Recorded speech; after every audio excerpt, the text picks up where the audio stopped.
So we need to solve this problem. Men like to solve problems, right? We need to solve this. We don't want the women to not want to be with us. And by the way, I'm not affected by the 4B movement at all. And the reason why I'm not affected by it is because I treat women well. I treat women well. I care about them and they respect. They give respect and I give care and tenderness, right? And I haven't had any problems. Ladies are very fond of me. They like me around. They want to date. I have no problems. If you want the women to be with you, you want them to date you and all that kind of stuff, I don't advocate for smashing outside of marriage. That's just not the way, because it's just not right. Okay. It goes against the way God intended things, and it causes way too many problems. Anyways, but if you want the women to be with you and date and all that kind of stuff, here's the first thing you got to do. You got to get rid of the crimson red, moronic red pill ideology. You got to drop that crap. Myron and Tate and all these dudes, they're saying things that are destroying our society. They're poisoning the minds of men. And if you really think that the women are going to be on board with, hey, I can have as many bees and hoes as I want, but you can only be with me. If you think she's going to be like, okay, yeah, that sounds good. You think she's going to really be down for that? Bro, it's asinine. It's asinine to think that she would want a dude like that. Why would she sign up for that? So, oh, well, she's getting her bills paid. She's getting flued out. You know, she's getting bags and stuff. Yeah, but most women, even modern women, want, I would say, a traditional guy to fall in love with, have a family, have kids. Only women who've been through trauma and been ran through by Tyrone and Chad over and over and over. She loves drama. She can't be with a normal Carlton Banks type dude. Only those ladies would say something like, yeah, I'd rather be on OnlyFans, or I'd rather, you know, be a rotation. I'd rather have 5 guys on me. Those ladies have a problem, a mental and emotional problem. But regular ladies, especially traditional church ladies, they want one guy to marry and be with. So we have to fix this problem. So here's what I do. When I'm interacting with women, this is my only goal. I don't want anything from the woman. I don't interact with women to get stuff because I need anything. I'm not doing any of that. I go in the interaction trying to give. So this is what I do. I go in with the idea of trying to convey to her that I see you and I care about your life. I see you and I care about your life. If you do that, and this is to you too, women, because a lot of y'all women, a lot of y'all only see men for what they can provide to you, who he can be for you. He can just wife you up. Oh, he's a good candidate to fertilize my eggs, right? You don't really care about men in the sense that who is he as a person? What does he care about? What's he passionate about? You're only thinking about, I want to know if he's a good guy for me because I want to be married and I want my eggs fertilized. You got to stop doing that. And a lot of dudes are thinking, oh, okay, you don't want to get to know her because you want to smash her. The 4B movement can be fixed easily. Men, you have to just care about the women. Give a frick. Care about her. And if you do this, ask her, what's bothering you and what can I do to make it better? Same thing, ladies. You sit down, have an honest conversation and ask him what's bothering you and how can I make it better, and listen to what he says. Listen to what she says and actually do the thing. Do the thing. Say something that bothers her, like, you know, when you take 5 to 8 hours to reply to my text, it just makes me feel like I'm not important to you. It'd be cool if you could get back to me sooner. Now, if he says something like, hey, I don't mind, you know, paying for dates and stuff like that, but it'd be nice if you could treat me to a date sometimes. Just listen to what he says and treat the brother to a date. You know what I'm saying? It's reasonable. Bro, if she says it'd be nice for you to respond quicker to her text, just indulge her, bro. Just indulge her. You care about the woman, you could see something with her, indulge her. I love who I am. I'm loving me. Look in the mirror. I'm not politically clean. Love what I see. Love who I am.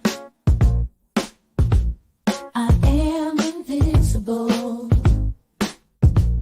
I am a fan. 'cause God makes no mistakes. I am successful. I am what it takes. I'm bulletproof. I'm 100 proof, and I love who I see because I'm living my truth. I'm invincible. I'm incredible. A star in the making. I reach past the clouds. I'm invincible. I'm incredible. And no one can stop me. Can stop me now. I'm invincible.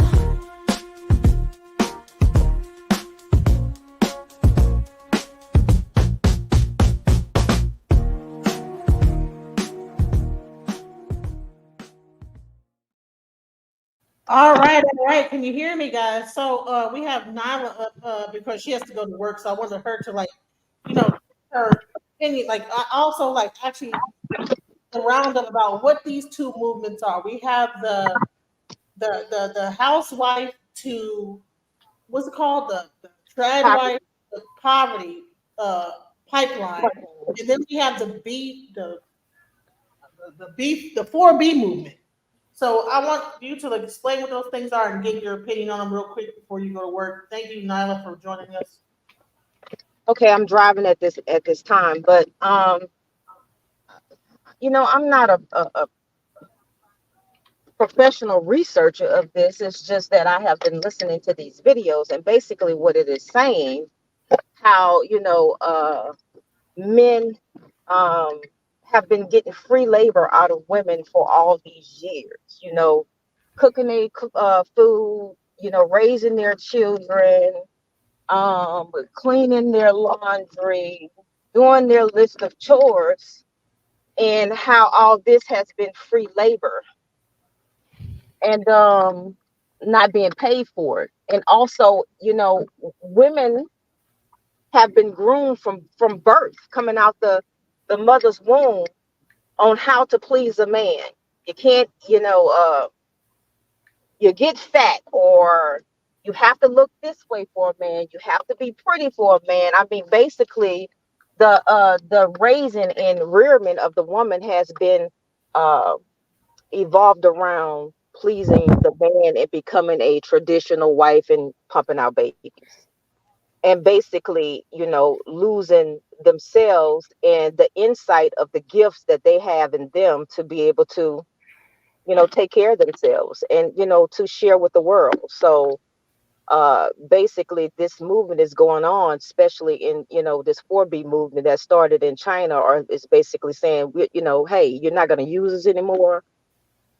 We know our worth. We're not cooking your food. We're not cleaning for you anymore. It's just basically a powerful movement that's going on, and I'm excited about it. Right. So so should we go right into the 4B movement, or should we? First, what I'm going to do is I'm going to show some insight from people from the past because this started in Korea. But these are some of the things that housewives and women were saying back in the 60s. Is that I think that we have to get rid of the illusions, we have to get rid of the poisons, we have to get rid of the lies. And one way to do that is expose it and dissect it. Another way, if we create a new life, a new value system, and live it as an example. That's what I'm talking about. That's it. That would probably be the best way. Because then people could see it as a living thing and not as a theory. Because what we need to do is to reestablish a new value system. That's what black people need. Right, a value and system. exactly, and how do we go about that? We go about it the way you go about daily work. First of all, you decide what you want. You establish your values and you start to live it. And the people in your community, you start talking to your neighbors. You get yourself together first. Exactly. Then you get your community together. So we're in agreement. Then you get your neighbors together. We're in agreement. Right. And then you can move on out. But in the beginning, you got to make sure you got yourself together. Right. Okay. You have to start right here. I think we ought to be sure we understand what she's saying. Now, this relates to what you said earlier about the black nation, right? Exactly. I'm not sure I understand what you mean by the black nation. I mean, black people's lives, being self-determining, defining yourself, naming yourself, and having political power. We're a nation already without political power and military power. We're a cultural nation without political and military power. All right, all right. So with that being said, let's get into the movement. So that's happening in Korea, 'cause this is where we're at, right? But then you have like this whole movement going on, right? So let's go into that. Women literally just gave up on their men. They're like, they're fucking assholes. They're not gonna change. So we're all gonna go extinct. No heterosexual marriage, no childbirth, no dating men, and no heterosexual relationships. These are the vibes of the 4B movement in South Korea. It's basically a feminist movement protesting against the country's rampant misogyny and advocates women to reject gender norms, including marriage and having kids. The 4B stand for the 4 principles in Korean, coined in 2016 by the author Cho Nam-ju. Now it's blowing up on TikTok, especially after these YouTubers on their platform Solidarity said that marriage is the root cause of patriarchy. But a recent catalyst of the movement may also be incidents of high-profile murders of women, revenge porn, and spy cam sex crimes. Lots of people online are saying it's a long time coming and it's a rational response to the male-dominated culture of South Korea. You can also see women from other countries expressing solidarity with the 4B movement and wanting it to spread. Some critics of the 4B movement are claiming it's the reason behind the low birth rate in South Korea. South Korea has the world's lowest birth rate and hit an all-time high in 2023 of only 0.78 kids per woman. But others argue that the low birth rate is due to economic reasons, like poor job prospects, the high cost of raising kids, unaffordable housing, and long working hours. And the gendered reasons. Mothers face discrimination in the workplace, gender-based violence is prevalent in relationships, and women are expected to take on the majority of household burdens. But some female South Korean bloggers have said that the 4B movement is just an exaggeration of Western ideologies and represents a very small part of the population. It's hard to know how many women are part of 4B, as lots of the women keep themselves anonymous, but estimates range from between 5 to 50,000 women. Okay. Let's talk about it. I think Nala dropped. And But and then Napoleon, she's doing like 2 things at once. So I hope she comes back. But this is what I didn't want this whole. I want to show you guys a funny thing. This is what I didn't want the show to turn into, but I just, also Shook Love dropped the StreamYard link into your chat too. So I was gonna wait till you finish showing the stuff first. But if you want me to do it. choose myself.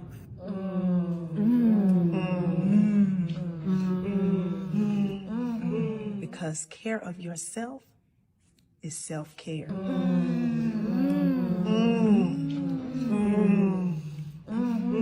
You gotta stand on business.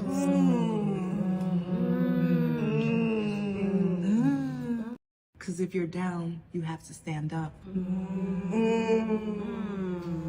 Because if you don't have boundaries, how will you stay in your lane? Because the best way to come out of something is to go straight through it.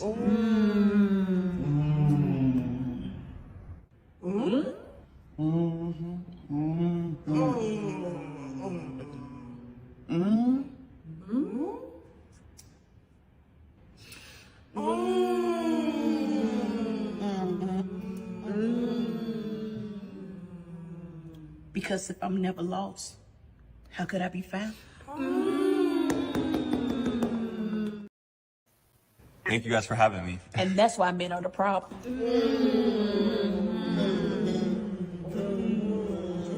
All I did was sit down. Gaslighting.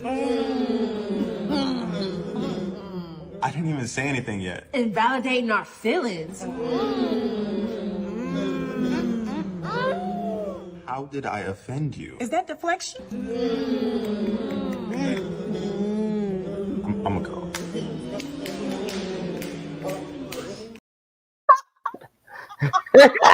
Love it. Love it.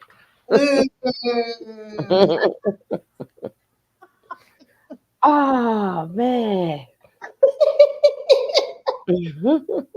but that's what it do sound like.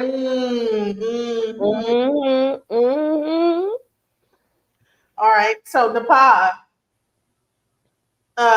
if you still like the past still new to this movement, so let's get some more clarity. It has been absolutely hilarious to me to see men in this country losing their collective shit over the 4B movement. For those of you that don't know what it is, the movement started in South Korea, a society that is very misogynistic. The 4Bs refer to 4 words in Korean, which I'm not going to pronounce, but I will put right here and tell you what they mean. No hetero marriage, no childbirth, no dating men, and no hetero relationships. The women in South Korea are fighting back against a society that treats them horribly. And many in the US now are starting to take up that movement as well. And you know what?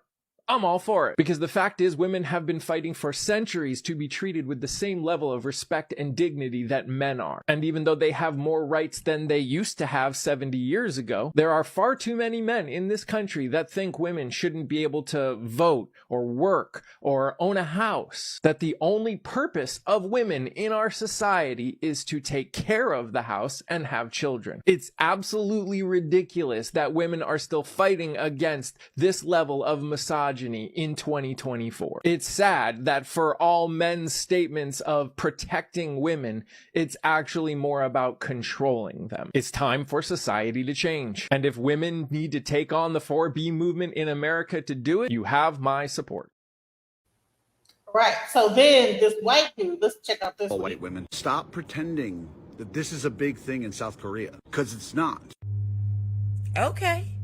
Let's assume that your mansplaining is correct and that in South Korea, this is a very tiny percentage of young women.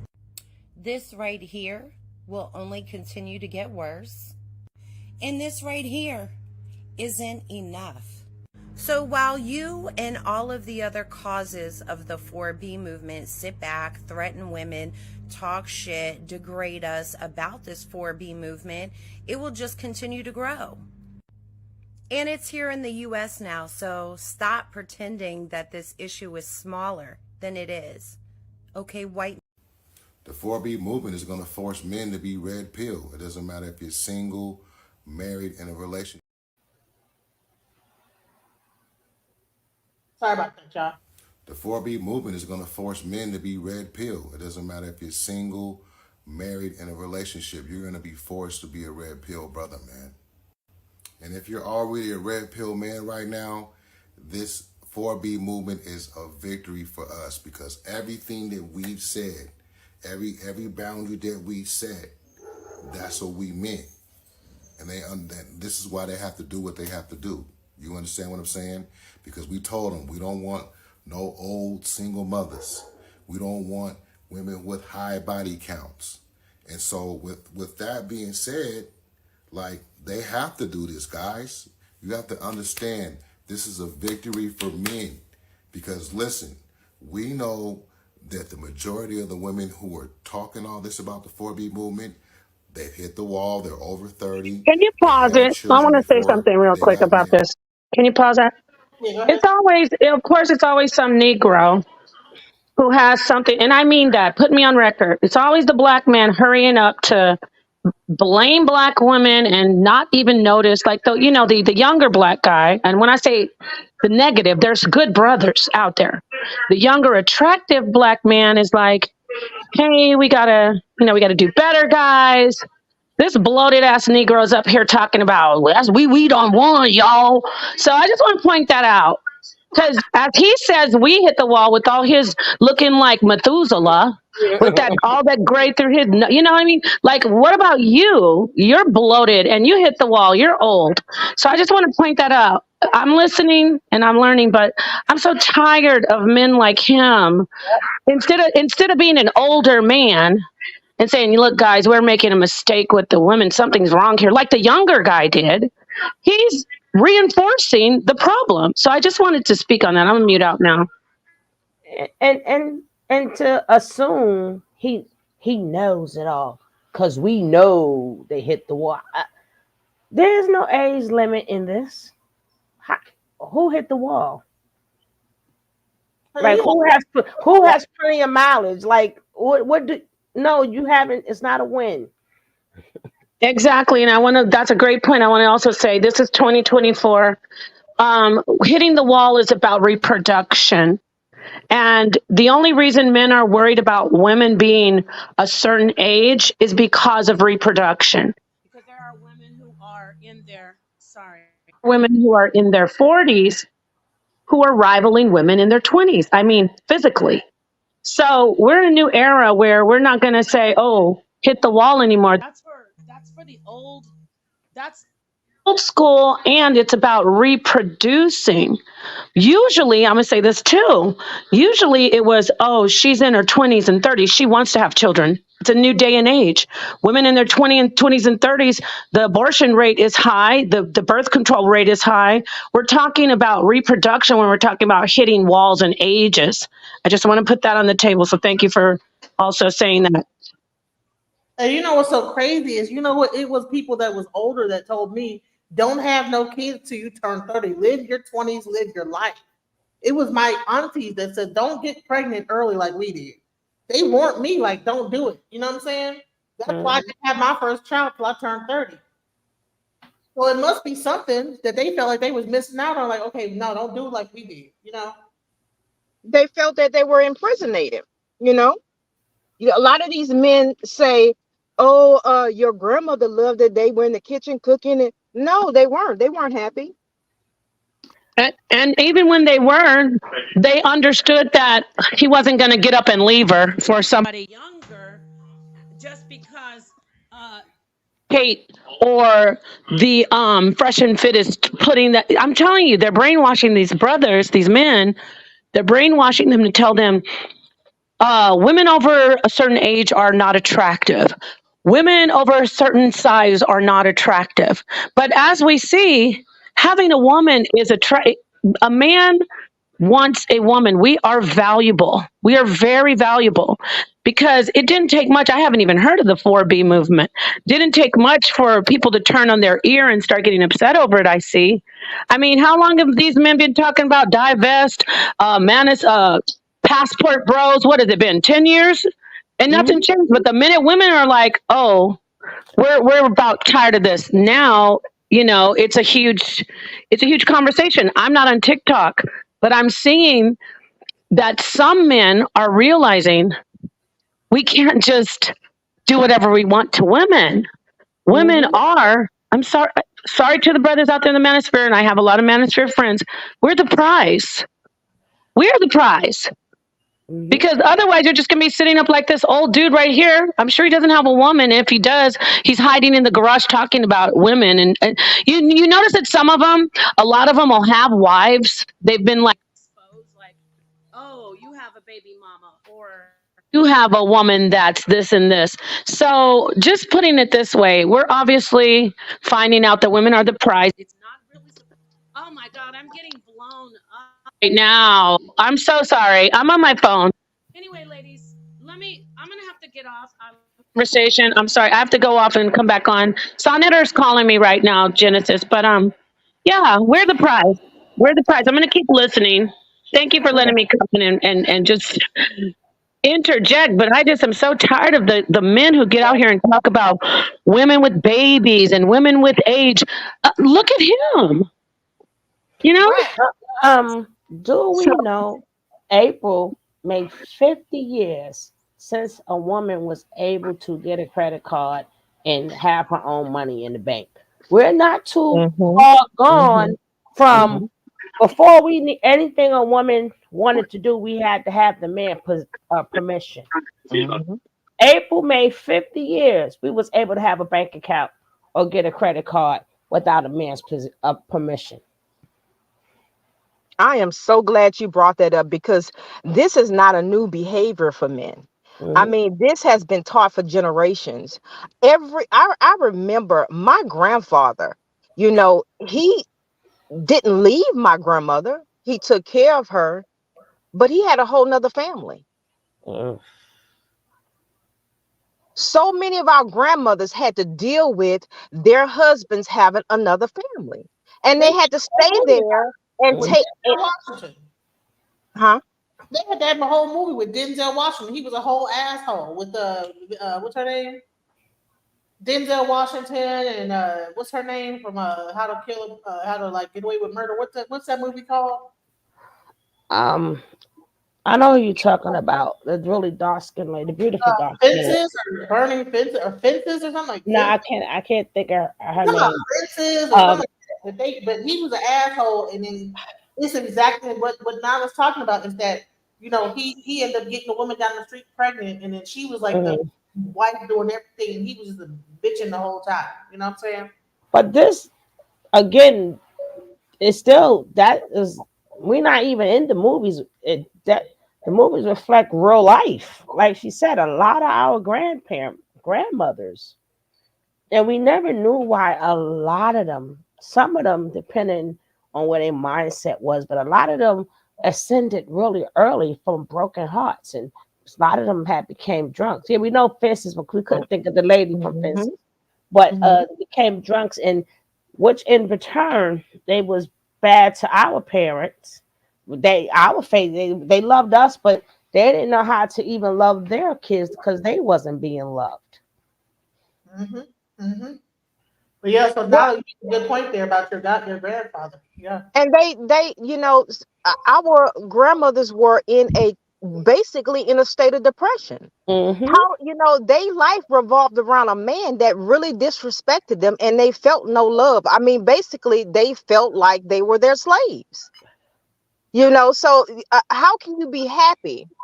How can a human being be happy evolving their life around another human being and not exploring who you are, and bringing forth the gifts in you? How can you fully be happy? Yes, Viola Davis. Or you wait to the funeral, and then you get to see all the that's your little brother and that's your sister. Yeah.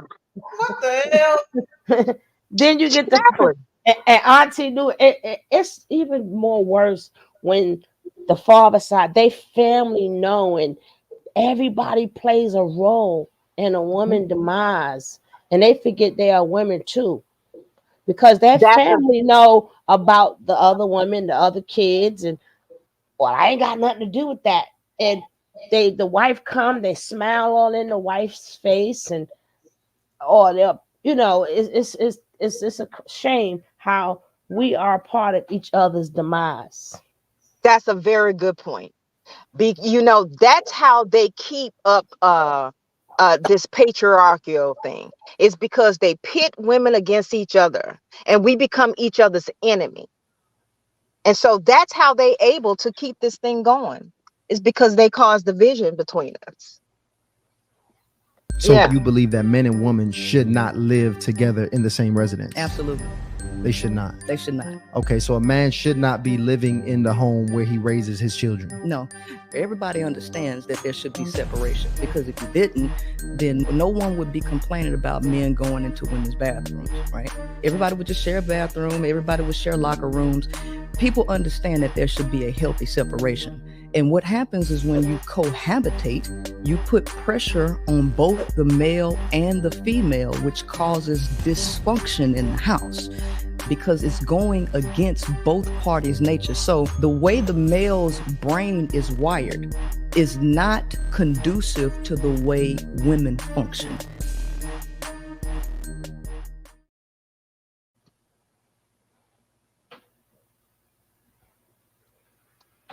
All right, so do you guys agree or disagree? I disagree with that. Me too. Okay, let's get into it. I disagree, because if you are going to decide to make that decision, then I think both kids need each part of their 50% home with them.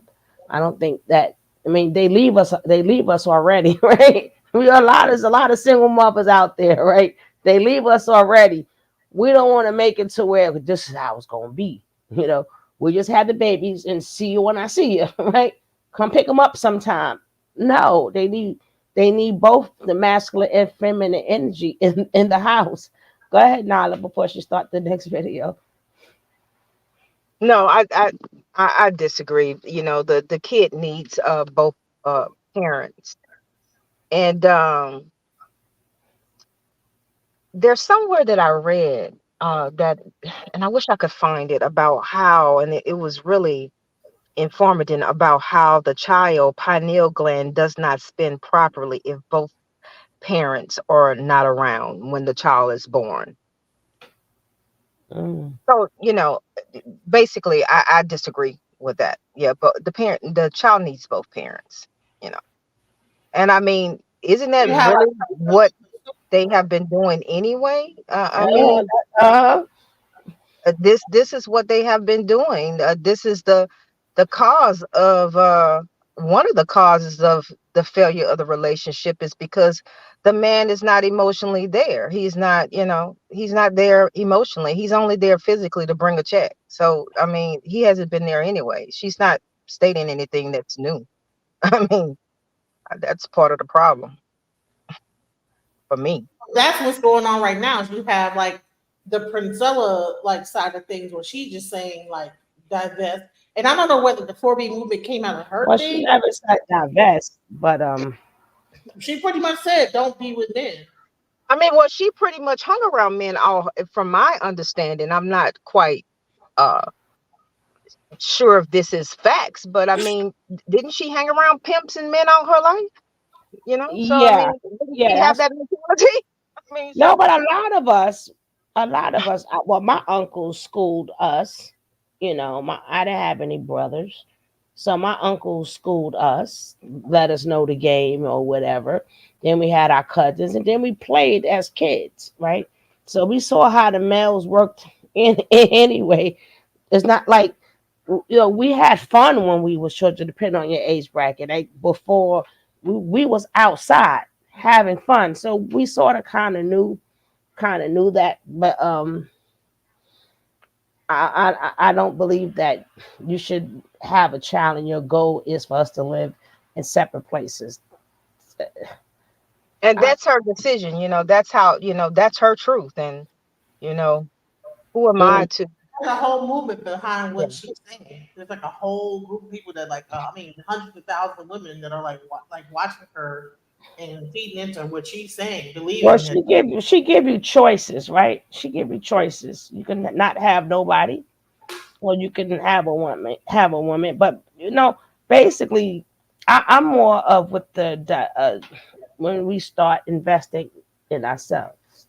Exactly. I'm more with that, and that's how the sisters was doing it. We gotta learn, make sure we get these red flags out there to these young girls, and they claiming that, we hit the wall, but baby, we're gonna decorate that wall. That's gonna be the best wall you ever seen ever, right? He did. The pause that she hit the mark. She said, "How's a person like Methuselah gonna tell somebody else?" But see, let me just say one thing: when men claim we hit the wall, what they don't seem to understand, so have you. Your lifespan does not change because you have kids by a younger woman or you're able to still make children. Your lifespan still stays the same. So if you still the same old 50 as a 50-year-old woman, right? You may got 20 to 25 years left just like that woman. You're not going to have much time to spend with that child, and then that young man that she's going to meet after you go meet your maker is going to spend your money. They kind of confuse it because they still can make it, and they think of, oh, well, they can bear your seed, but you ain't going to be there for your seed. Your lifespan is still the same. They make you think that they longer, like they give you the impression that we hit the wall, like they're gonna live longer than us. No, we live longer than you. You disagree, but baby, 50 is 50. I don't know where your disagreement is, but 50 is 50. I don't care if it's a man or a woman. Honey, they gonna realize they hit a wall when they try to run after that little baby and that their knees locked up. That wall of them joints start hitting. And baby around the knee walls and the back wall. I noticed that, since I have been investing in myself, healing trauma within me, healing healing myself emotionally, that my body has responded with appreciation.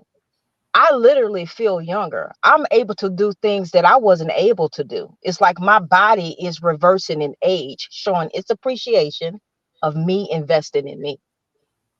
Right. Exactly. I'm going to. There's videos on TikTok where you'll see a person when they first got with a person, a guy, and then like you show a year later and he look like tore down.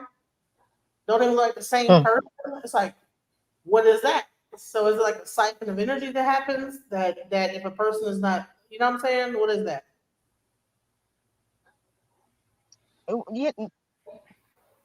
Everybody comes here with a purpose in life. You know, as I said, you know, women have been coming out of the womb. They've been indoctrinated on how to please a man, and the ultimate goal in life is to become somebody's wife and have their children. Totally neglecting our gifts, our desires, us. So you know what the body if you're invested in somebody else, then how is the body going to appreciate you? I mean, you know, it's not.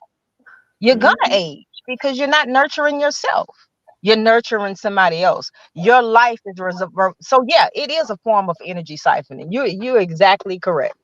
That's exactly what it is. Have y'all seen the video of that young lady? And she it's like on TikTok or Instagram, and she makes everything like from scratch. So first she was pregnant, now she had the baby.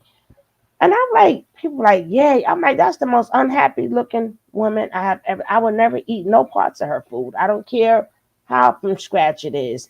But they make it seem like this is the type of woman to be. But she looks miserable.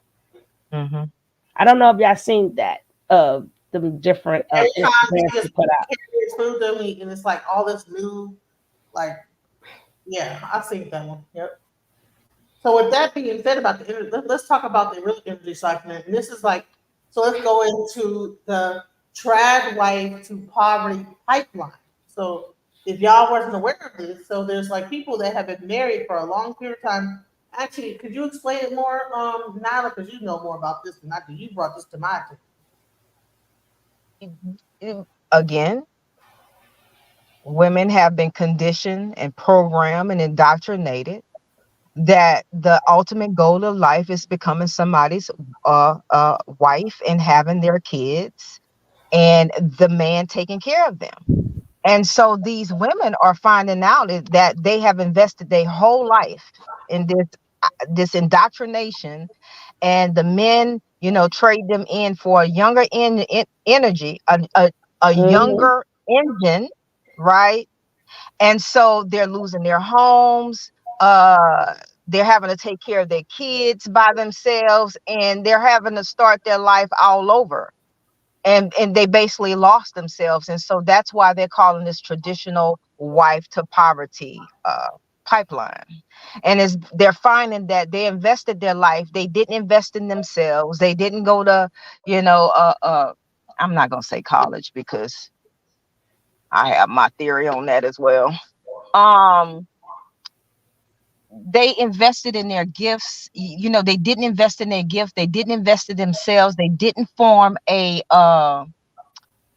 business, or, you know, were able to groom a lifestyle for themselves other than the man taking care of them. So the men are getting the houses, and these women are finding that they're homeless and having to take care of their kids by themselves because they didn't invest in them.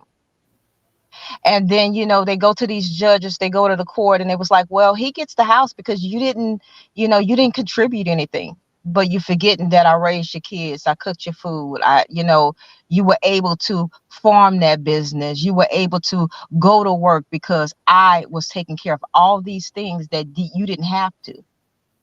It's called learned helplessness, is what happened.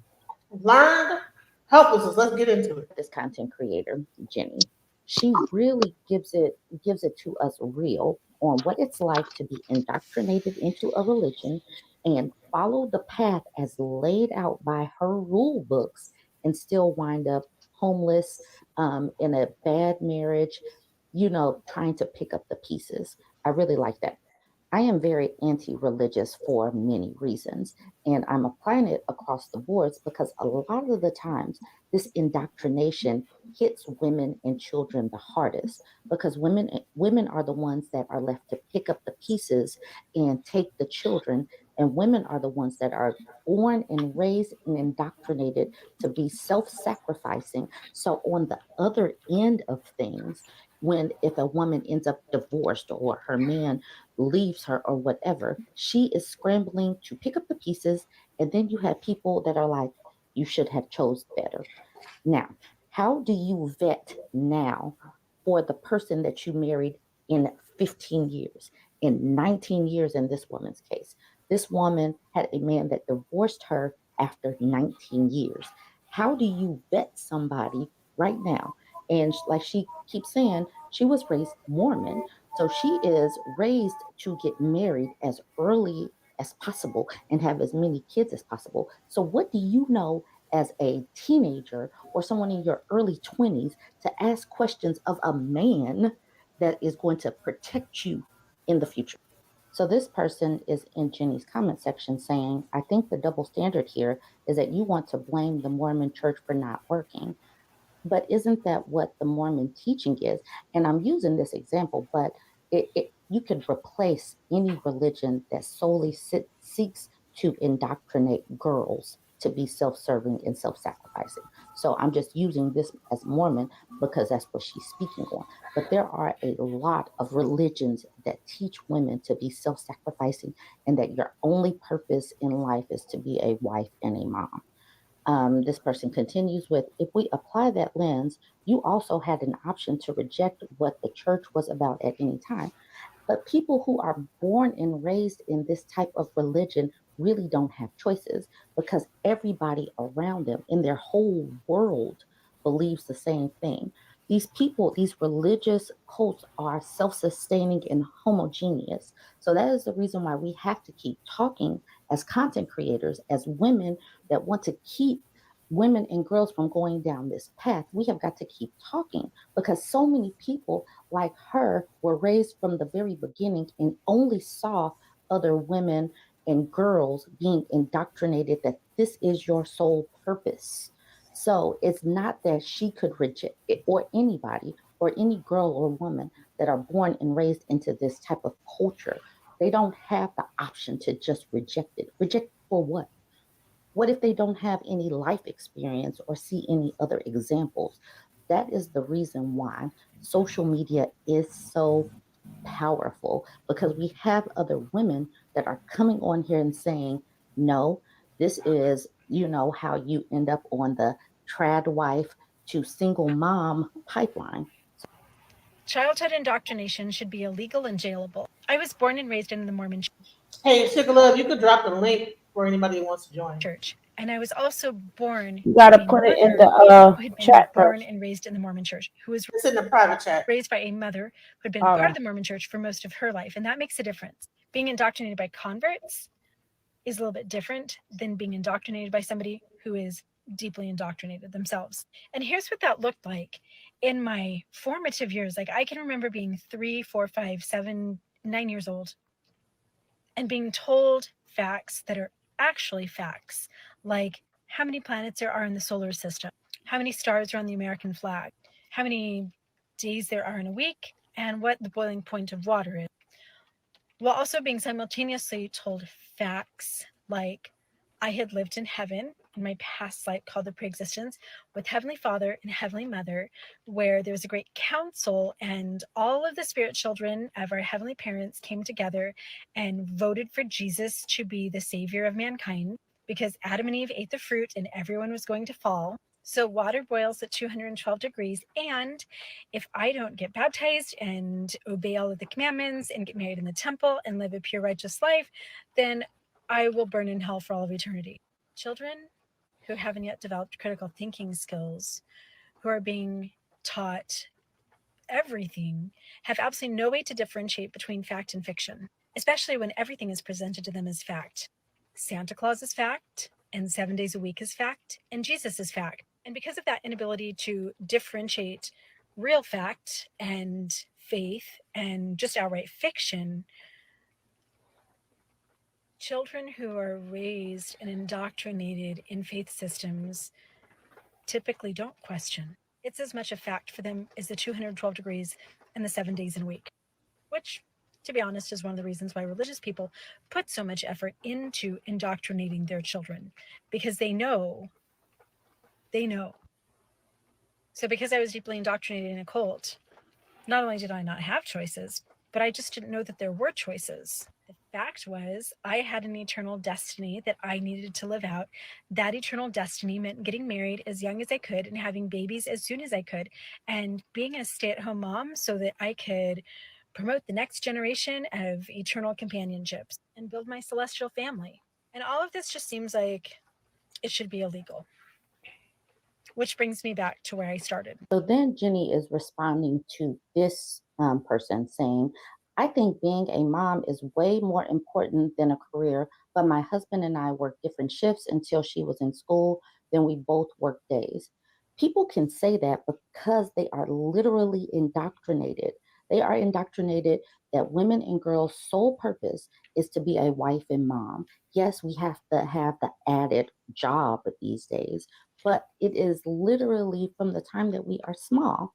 But I'm glad, like I said, that people like this are speaking about it. There's this little phrase that I've seen in the comments on my videos about being an ex-trad wife that just stumps me. And no hate at all in this commenter. She sounds like she's really doing things right. Like her and her partner have equal responsibility for the children in their home. But this phrase is, I'd rather be a mom than have a career, or it's more important to be a mom than work, or motherhood is the most important job there is. And I just wonder why we don't have a mirror image of this phrase in the male vernacular. We don't say this about men. It's more important to be a dad than to go to work all day. A man's children are more important than his shop or his office or his law firm or his medical practice. And we don't say he's a bad dad because he's at the shop or the office or the law firm. And so what this does is it holds back both men and women. It has negative consequences for males and females. For women, this keeps us trapped in kitchens and nurseries. This mindset is an invisible prison that women can only operate and be successful and be loving if they do this. Raise babies, cook the food, do the laundry, decorate the house, get ready with me. But it's harmful to men too, because the patriarchy and having women in the home primarily rather than men means that men are missing out on their children's lives. It means that in the American post-World War II nuclear family, men are exploited and objectified as the providers, and we all have in our minds that that's their job and that's okay. And collectively, we have probably robbed the dads of America of billions of hours and days and months and years of time with their children. And we're all okay with it because dads are going to be dads. Real men need to work as many hours as they can a week to build the biggest houses and have the best cars and all of the nicest stuff. And real women are going to be in the kitchen cooking the food. Good moms work, and good dads take off work and spend time with their kids. Okay, so then this woman, she stitched one of Jenny's videos, and she came in hard and started this conversation. She says, these older trad wives are trying to tell y'all that this trad wife to single mom pipeline in your 40s is happening.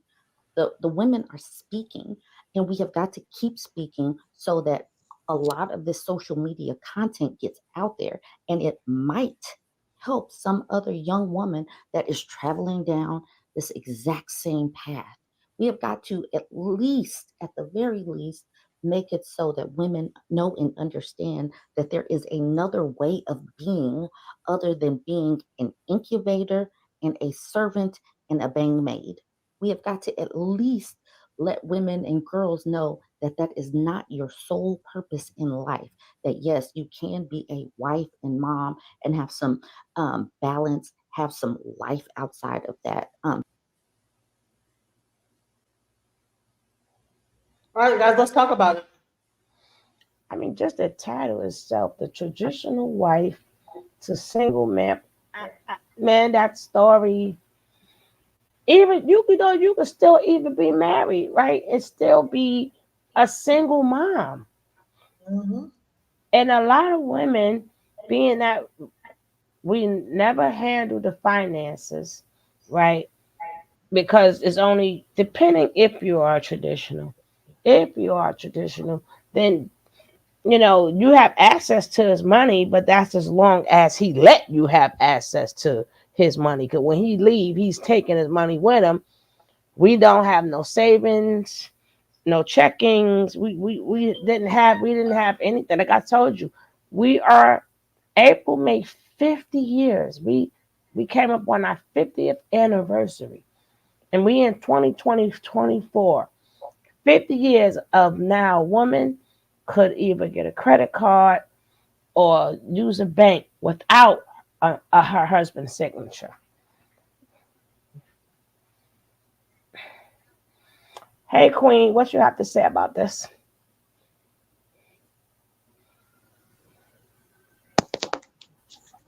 Hey, Lakeisha, welcome to the panel. I was watching something on YouTube. You breaking up, baby. The only reason why she was able to purchase her home. Can you guys hear me? Yeah, we hear you now. Sorry.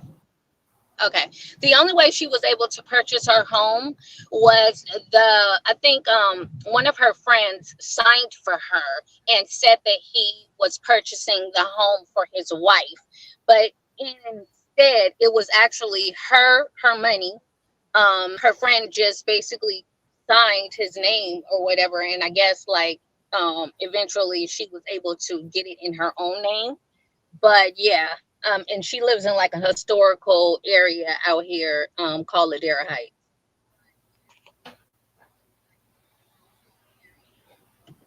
And I just find that fascinating. So was you in here? I don't know if you was in here when we was talking about the 4 Bs. They got, even though we've been doing it anyway, they just happen to just put it there.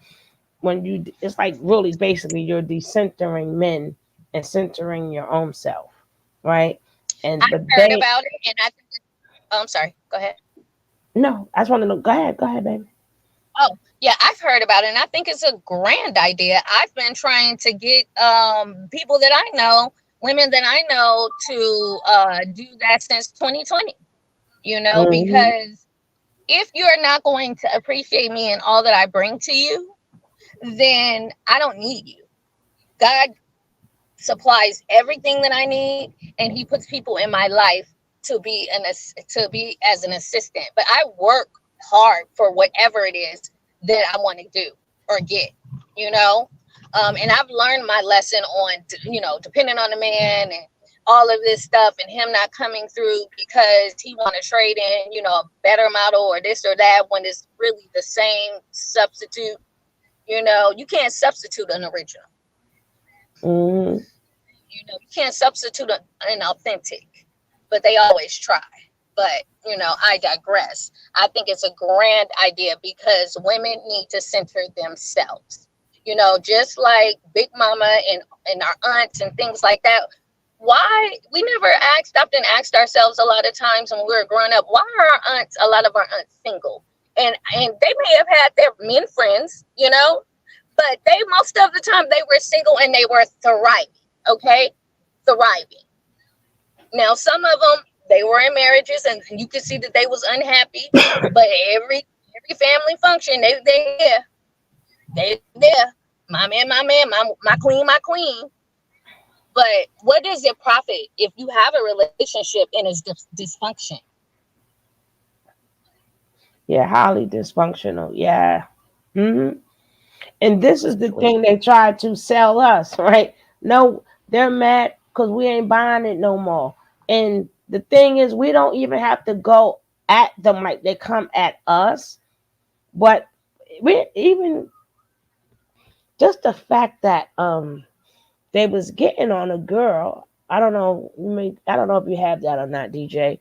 When she was like, yeah, it's to the point, if these men ask for your number, you got to give them your number, then block them, right? Then block them or change your number because they're taking us out.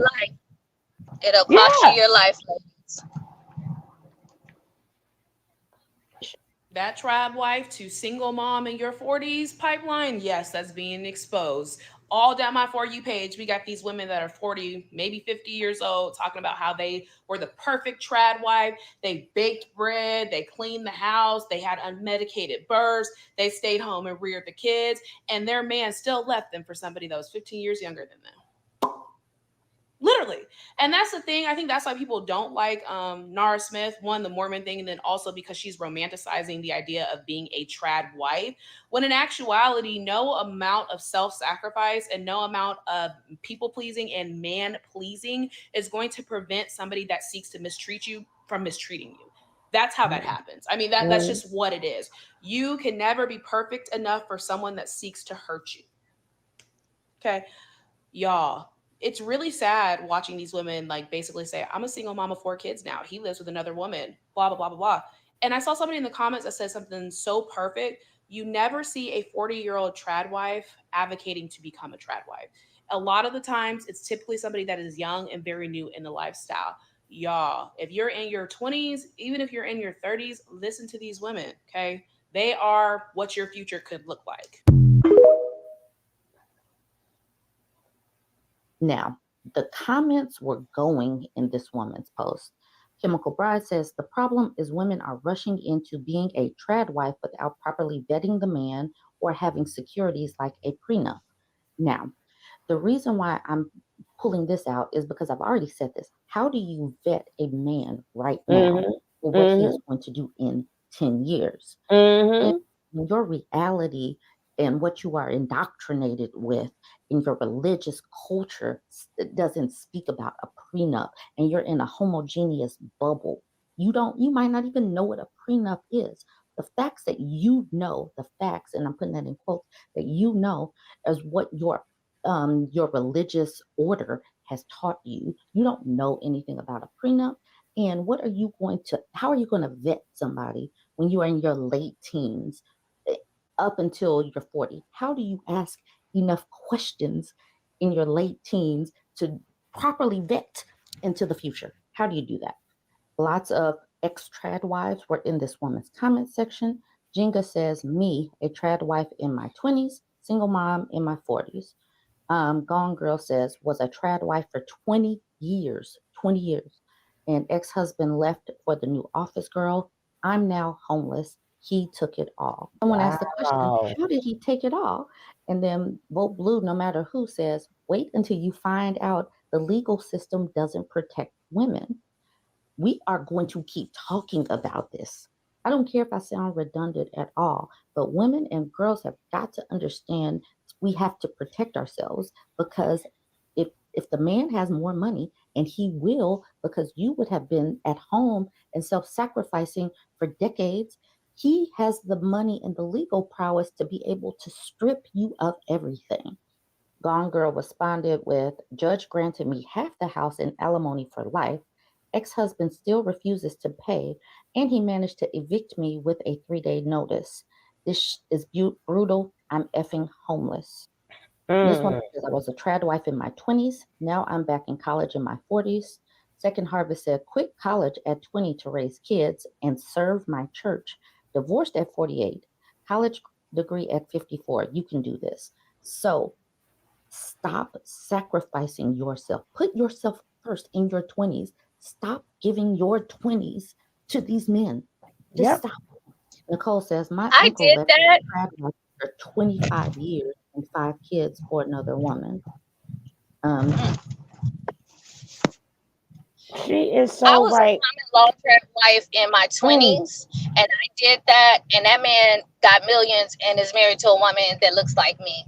I got actually married, and I learned my lesson, and I made sure that my ex-husband, before we divorced, paid for everything, even when we were separated, including car notes, car insurance, rent, and paying for me to go to school. I was not playing. See, that is, first of all, if you use a wash machine, you're no longer considered a trad wife, okay? If you use any appliances, you are not considered a trad. Well, you better get on that bucket and get that daggone board. scrub them clothes. That's what I'm just joking. But Baby, that's what we do in Jamaica, though. Ooh. Yeah, you better put that handkerchief on your head and stuff like that. I know, right? Talking about new tradition. I don't even think people really truly understand what traditional wife is, because there is really no such thing as a traditional wife to me. Is you're just a wife. Like, we're all living in these times. None of us can go back to our parents' days, our grandparents' days, or great. For us to live like them, we would have to live in their times. We're not in their times. So I think the men gave there's us no that such title, thing. though, Sugar. I think the men did. No, I get what they think that they're I don't doing. think we gave ourselves that title. I think No, they put that out there, so they're trying to turn back time because they're trying to make us our grandparents. And depending on how old you are, your parents, your grandparents, you can't make us. The times were different.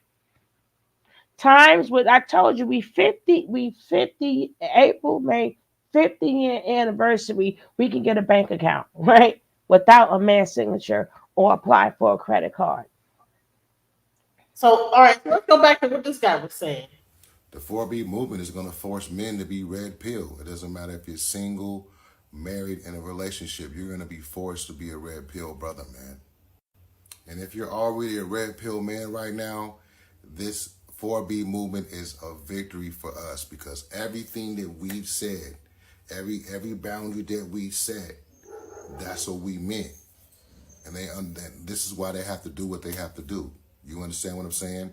Because we told them we don't want no old single mothers. We don't want women with high body counts. And so with that being said, like, they have to do this, guys. You have to understand this is a victory for men. Because listen, we know that the majority of the women who are talking all this about the 4B movement, they've hit the wall. They're over 30. They had children before they got married. They've never been married, but they got children. And they got a high body count, bro. You know what I'm saying? So they're doing us a favor. Stupid is, stupid is, stupid does. Stupid is. How that saying go? Stupid is, stupid does. Stupid is. One or the other, right? You know, I don't know why they think just because they get a beard, they gonna have some wisdom automatically. You know, I really don't. Just because they got a damn beard, it's like, grow a beard, magic professor. No, shut up. He needs a cane and be on top of a mountain somewhere. Talk about, well, this is what we asked for. What did you, Ninja? That's them 20-year-olds ain't gonna. There is no age, like I said before. There is no age limit on it. That go for the 20-year-olds also, right? We're telling them to be the 4B. That go for them too. They think that, for some reason, they think that their body count don't matter. Yeah, it does. All them different spirits and STDs and all them other things. All the times you had to go get shot in your butt. To clear up some of them daggone things you was catching out there in them streets. Yeah, the body counts count too. And always we hitting the wall. That's the baby. My wall is so decorated. It's beautiful. I got the best decorated wall ever, right? And then I look at my cat, and then I think of the time when I had a man, when I had a cat. Man, cat. I think I keep the cat. The cat is better to keep than keep the dog. I feel the same way every time I look at Gucci, honey. Every time. What's your opinion on the 4B movement, the movement that started in South Korea that's causing birth rates to plummet because women are swearing off men and kids? It's in the US and UK. I think it's yet another example of women overstating the power that they think they have over men. Small correction, understand the birth rates are not plummeting because women are swearing off men. It's because men have already sworn off women. And now women want to claim that they are pioneering this movement when really they didn't have any other choice but to go sexless because men don't want to fuck them no more. And don't get me wrong, I don't mean that those men don't have a sexual desire for women anymore. I mean that the risk far outweigh the reward. So now, in true female fashion, women are attempting to accredit themselves for something that men have already pioneered. In addition, what do they think the outcomes are going to be? If we stop having sex with men, that'll make us more desirable to them. Oh, all they're going to do is succeed at men not wanting them even more, and on the road to them obtaining the man that they think they qualify for, they're just going to be sexually frustrated. We're rapidly approaching the time period where the for sure thing that women used to be able to get, which was sex, won't even be a thing anymore. They're going to put all of the power back in men's hands in the dating market where it should have been in the first place. So in one word, laughable. The mammies already exist. Why do you care, right? The mammies are out there. So why do you care? He put rollers in his head to curl his dreads. Shut up. I can't even. He can't even show his daggone apartment. He's still living with his mama. Boy, stop. You living with your, look, he couldn't even show. You know, he talking crap. You look at one. His curtains was all messed up. Your curtains didn't match your bed. You should have get you a woman. Ain't nothing in there. And this one looked like he living in grandma's basement or something. Right? Well, this was should have been in the first place. No, right. It's not. Curl his dreads and play on Xbox all day long. Mm-hmm. He's an Xbox buster. He got a curl iron for them dreads at the end. Curl his dreads, like with the curling iron or with the actual rollers. For all these mammies that's out there, all of them should be married to you. That guy was a teacher that got fired. Oh, for messing with children? He looked like it. He looked like it. That's why I say he used to live with his mama. That dude was fired. Get out of here. All this is going to backfire on all them degenerates soon. It's already backfiring. And I'm like, cause ain't but so many mammies. Most men are selfish like that. That will leave. Or if you get really sick or disabled, they're not loyal or obligated. Exactly, Angela. That dude. Well, look his name. What is his name? Go back to that guy. Me so much, I accidentally dropped myself. Oh. He did what? He triggered you so much, he dropped himself.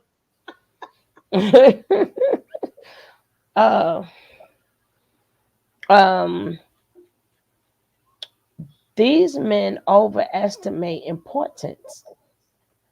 I have been celibate for years and ain't thinking about these men. Whoop whoop. Duchess. You call him a Dusty? He like a Dusty. He lucky he ain't got that. Dad left my mom at 60 for someone younger. She always thought she was better than her single sisters and friends. Stop making these men the center of your universe because they could easily pluck themselves out and walk away. This woman says, I worked at a fancy private school and it was very common for dads to come back 20 years later with a new family to enroll. And this person below her says they never thought about the past and why so many of the 1950s housewives ought to work. They really need to pick up a book. Exactly. They really do need to pick up a book, but if nobody ever plants the seed that there is something or something to explore, they're not going to be looking for a book. And these religious orders hate feminism so badly because it triggers something in a woman's brain that she can be something more than a wife and mom. And I'm going to end it there. You guys jump in the comments. Let me know what you think. Don't forget to like and share. And you know what's crazy too, depending on if you follow certain religions or that's your culture. You go to anytime you go to your mother or your grandmother and say, hey, he's beating the heck out of me, he's beating me and he's doing these things, I'm miserable. And they go, oh, stay with your husband, let's pray. Yeah, I think that destroys That's every Tyler Perry movie ever. But I always, and Joe, that's one of the main things that destroy women because they had to get, so you letting us know you, cause that's your husband, take it, and then let's pray. What? Like So what's the? I thought the men were supposed to be protectors, as they always like to throw up in our face. Your daughter's getting the heck beat out of her. You're making more kids all around town in each household. So when are the wives and kids being protected? When? How?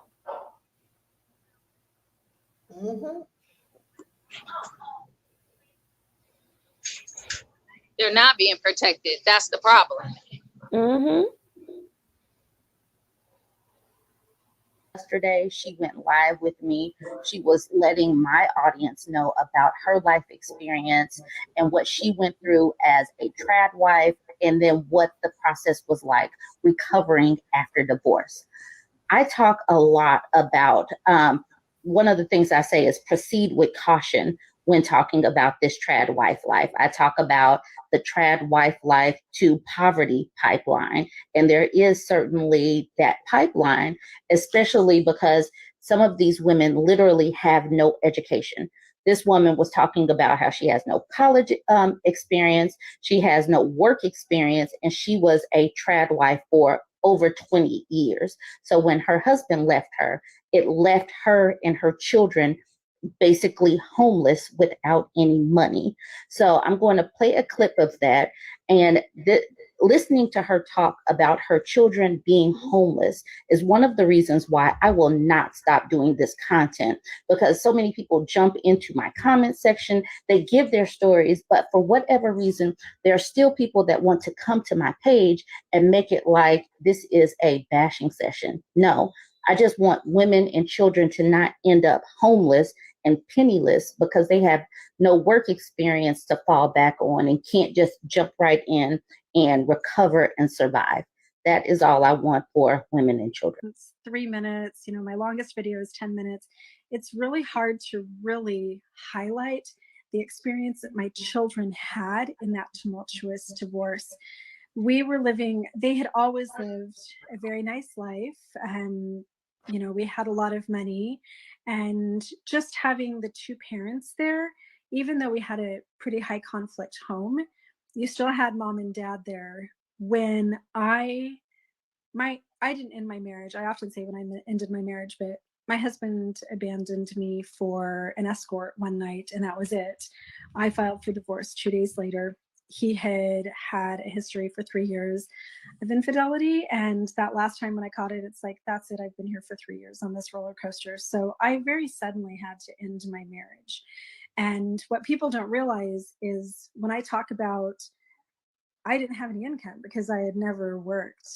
Like for 24 years, I had worked in our family business, but I didn't have a paycheck, and I didn't have credit, and I didn't have a college diploma, and I didn't have any work history outside of our family business. My children became homeless with me.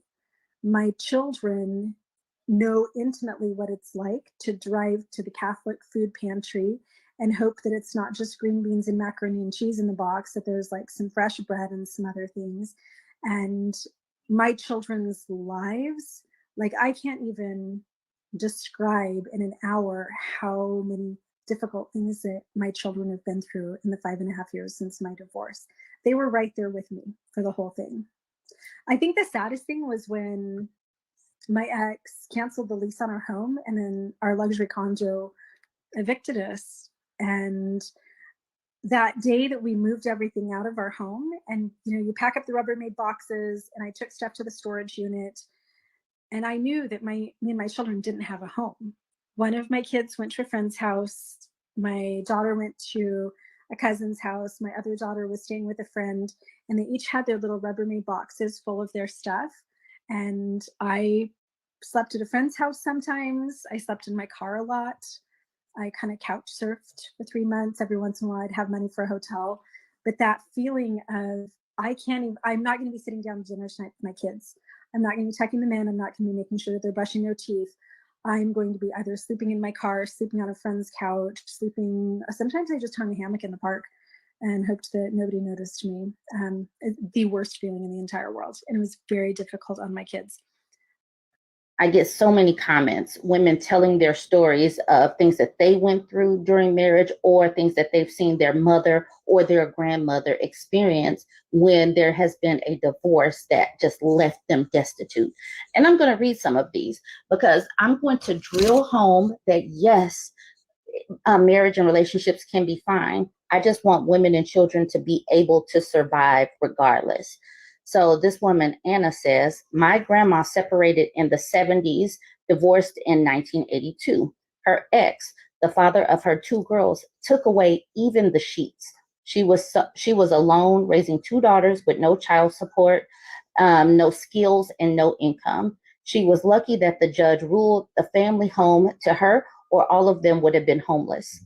I'm the oldest grandchild by 7 years and the oldest girl by over a decade. My grandma insisted on me having a university degree and a well-paying job and a home of my own before planning to welcome a man in my life.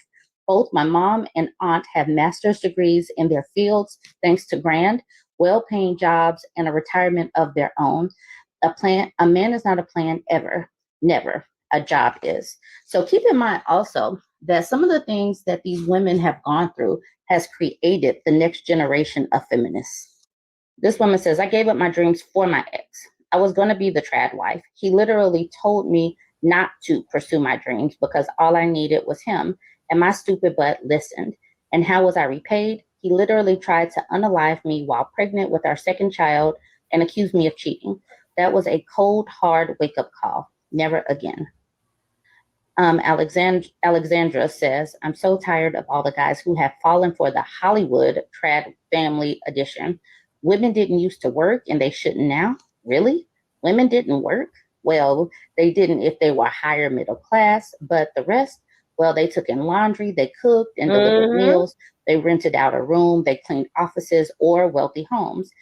They then took their pittance and had handed over to their husband. And had to hand it over to their husband. Or they hid what they could for the times that their husband put one too many bets on or drank one whiskey too many. So tired of this utter rot, much of which is spouted in evangelical churches. Sweet Lori Keats says, maybe that worked for your grandma and grandpa. She says, it didn't though. When my great-grandfather died, my great-grandmother found out that he left everything to their church. Nothing was in her name. The house, the car, the bank accounts. It was all his, and he gave it all away. She was an OG trad wife, the real deal, spent over 50 years being this man's sweet Christian helpmeet, and she became utterly destitute in the blink of an eye. She did it all right. She kept him happy his whole life. That's the best case scenario, right? Except she still got absolutely screwed over. That's hard. How are you going to give everything to the church and leave your wife destitute? That is wild. Catherine said, my ex-husband would not have allowed me to earn money on the internet, even if I could have back then. I was left desolate and broken by this religious, narcissistic man. I had absolutely nothing. Lost my home, no education, no job, no opportunity. I have spent 15 years rebuilding my life now.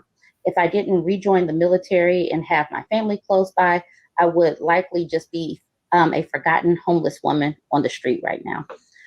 And then Lily Hammer says, I want to hug this first influencer that spoke to Esty. I'm a woman who has chosen to have no children. People told me at 22, you'll change your mind. And at 27, you'll change your mind. And at 30, maybe you should freeze your eggs in case you change your mind. I'm going to be 35 in October.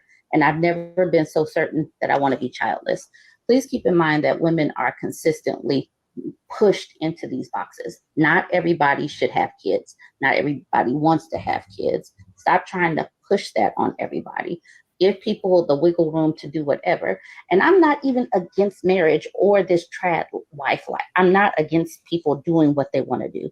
I just want women to be able to survive regardless, because even in the best case scenario, somebody could get hurt at work.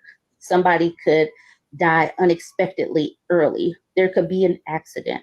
There could be a loss of a job or a closing of a factory or something. You still need to be able to survive regardless. So keep that in mind. That's all I'm pushing, is making sure that you can survive regardless. have work experience, have an education, have a certificate that you keep up to date, have some ideas on how you can make money even within the home while you're married at home with the kids. Have a home child care center, something where you're still making money, able to care for your children, and still be able to put some credits away, put some money in your pocket or whatever. All right. Jump in the comments. These videos that I have get hundreds of comments, and I'm just picking and choosing a few here and there. But this content gets people going, and regardless, when I have people that just want to come to me when I say this, yes, I just want women and children to be protected. Jump in the comments. Let me know what you think. Like, comment, and share.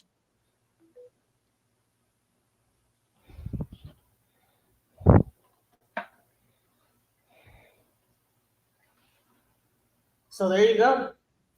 That is crazy. And I had a former co-worker who said when she was married, her husband would take her check on Friday, then lock her in the closet the entire weekend. There was a bathroom in there and everything. That's crazy. Whoa. But I mean, that's all he was on drugs or something. What the hell? No, a lot of men did that, right? Because even when the women, just like when she explained, our elders, we always worked, and not the mind you, depending on your age bracket, they had to work in the field, pick the cotton, and then still do separate jobs, right? Because a man, especially a black man, your check was not enough. It was not enough. And then, like they say, they have baby after baby after baby after baby. Them kids need clothes and food. And remember, black people wasn't allowed. That's why I don't listen to these arguments with these men. We wasn't even allowed to apply for a public assistance, if I'm not mistaken, till the end of the 60s and the 70s. So, couldn't have a credit card, couldn't have a credit card, couldn't have a car. So all you could do was rely on the man, right? Mm-hmm. And then they're complaining about welfare coming in and like doing stuff. But the welfare was in existence since, if I'm not mistaken, 33 or 35.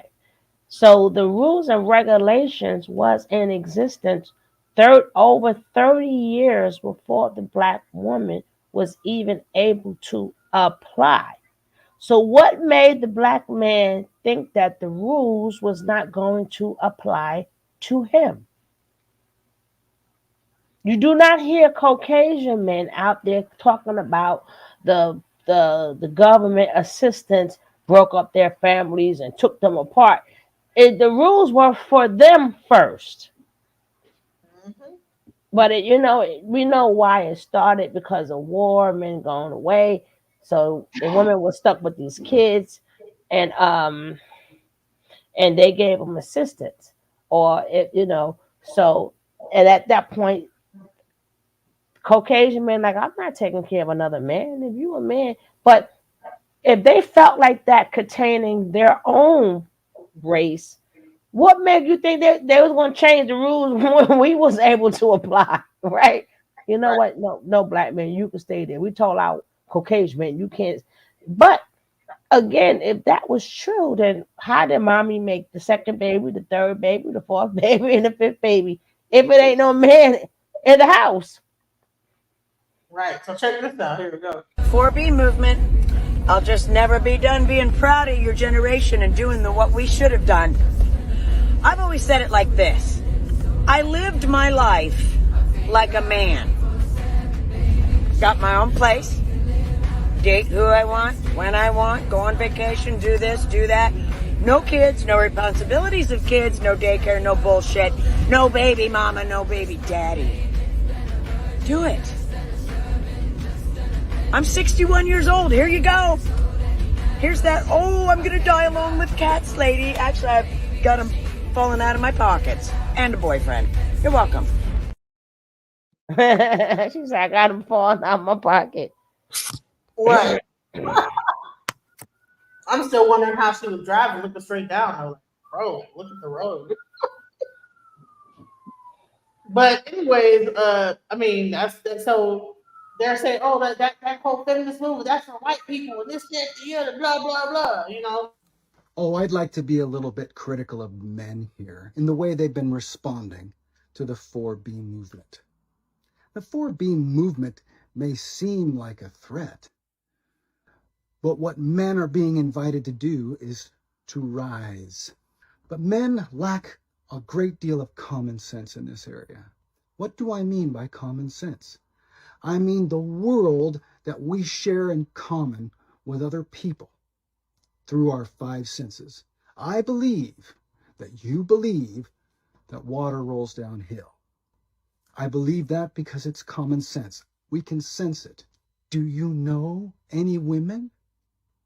Haven't you ever heard them talk? You know, my mother, her first son, her husband abandoned her and left her with nothing. She had to endure that. That is not an uncommon story. What men are doing and what they're being taught to do by innumerable relationship coaches is to respond to their beliefs, not to women. Their assumptions, their expectations. If you started from a different assumption, you would end up at a different result. You only really meet real women. But the thing is, you're not meeting them. You see the woman and you meet what you think about them. You're going through your mind and not recognizing that this is what you think about them. You think that's them. And it can be terribly wrong. And women have had to endure this with regards to repeated bad experiences. You can train a cat to be afraid of a mouse with loud noise. You just repeat it. You create the expectation in the cat of what happens when it sees a mouse. And then every time it sees a mouse, it remembers and it feels that fear again. Men, if you have ever had a nightmare, say, for example, you felt yourself falling in a dream. Was the fear real? Yeah. Was the circumstance real? No. Just because you feel something doesn't make it real. Have you ever been accused of something you did not do? Or have you ever misplaced your wallet and suspected somebody took it until you found it exactly where you left it? Did you have a feeling when you suspected it? What was that feeling? Imagine a man going out to the same job he's been doing for 10 years, backs out of his driveway every day the same way. One day, as a result of not setting his alarm, he wakes up late for a very important meeting. He runs outside. It's dark. It's storming out. Throws himself into his car, turns it on, throws it in reverse and backs up and bang, he hits another car. Starts freaking the fuck out. He starts yelling at the other driver, gets out of the car to go inspect the damage. Not only is the other car empty, it's properly parked. Realizing, of course, that it was all his fault, at that point, he would probably be embarrassed. But the world doesn't always give us examples of when we're wrong, to show us that we're wrong. We can continue to maintain the error. So here's the thing about that story. Not only did the other driver exist only in the man's imagination, his relationship to that man also existed only in his imagination. That never fucking happened. But was his anger real? Based on things that never happened? These women are trying for something better. And they're trying to do something they haven't done. In all my dating profiles, non-monogamy is one of the first things. I joined a free love commune when I was 18 years old. So there's no way I'm going to date a woman who is not at least open and interested in that. Now that cuts off 95% of women. The only difference between me and the 4B movement is they've gone just 5% more. I suspect that any woman meets a man she genuinely likes and she'll change her mind. All this talk about high-value women and high-value men, that's fucking bullshit. Relationships are about intrinsic value. If you don't know what that is, you've got nothing. You have nothing. It doesn't matter how much fucking money you have. If there's no affection, no genuine affection, you've got nothing. And if you're pretending to have affection when you don't, that's even worse. So you've got all these fucks like Ben Shapiro and Jordan Peterson holding up traditional relationships like a specimen in a jar of fucking formaldehyde. Oh, this should be your model. It's dead. And it's been dead. Now, if anybody is an exception to that, good on them. I wish them well. Prove me wrong. But for the most part, it's fucking mechanical. I can understand why women don't want that. I've been dating older women since I was 19. There are a few exceptions. I think about the last 5 or 6 lovers I've been with. They've all been divorced. They're willing to do something outside of the tradition because the tradition failed them. The tradition sucks. Why do I say that? Because I have fucking eyes. I can see what people are doing. I wrote this book in 1998. I've written 2 other books.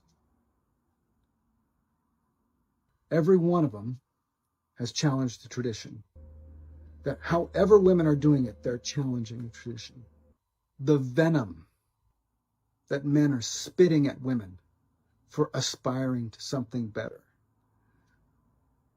Do you think that we have reached the summit of human relatedness? Is that what you think? That there's no place higher? Well, in order to arrive at that conclusion, that you know what's best in relationship, you have to not only assume you know everything that's possible, but also have the wisdom to fucking judge it before you've ever even experienced it. That is arrogant as hell. Coming from John Travolta's brother. He looks just like John Travolta for real. Tell me he does. You get like the Hey. and then the white man version. Okay, that's interesting. His No, but He sound what like he's- Danny Zuko. Hey, tell me about it. Tell me about it. Hey. We had a celebrity on the stage telling the truth. Go ahead, John Travolta. Mm-hmm. And the older brother, would that be John? Would that be your older brother? Mm-hmm. Would that be your older brother? I'm just joking. I mean, it could be good. They definitely relate to some way, somehow. Some way, somehow. But we are challenging it. And we need to keep on challenging it. Go ahead, baby. Disclaimer by saying that I'm not asking for money and I'm not asking for sympathy. What I'm asking for is if you are a young 14, 16, 21-year-old girl, listen up. I drove to the grocery store. I need to grab some milk and bread and a couple things, flipped open the bank app on my phone, and I've been sitting in my car crying ever since because I never have enough money. Why do I never have enough money?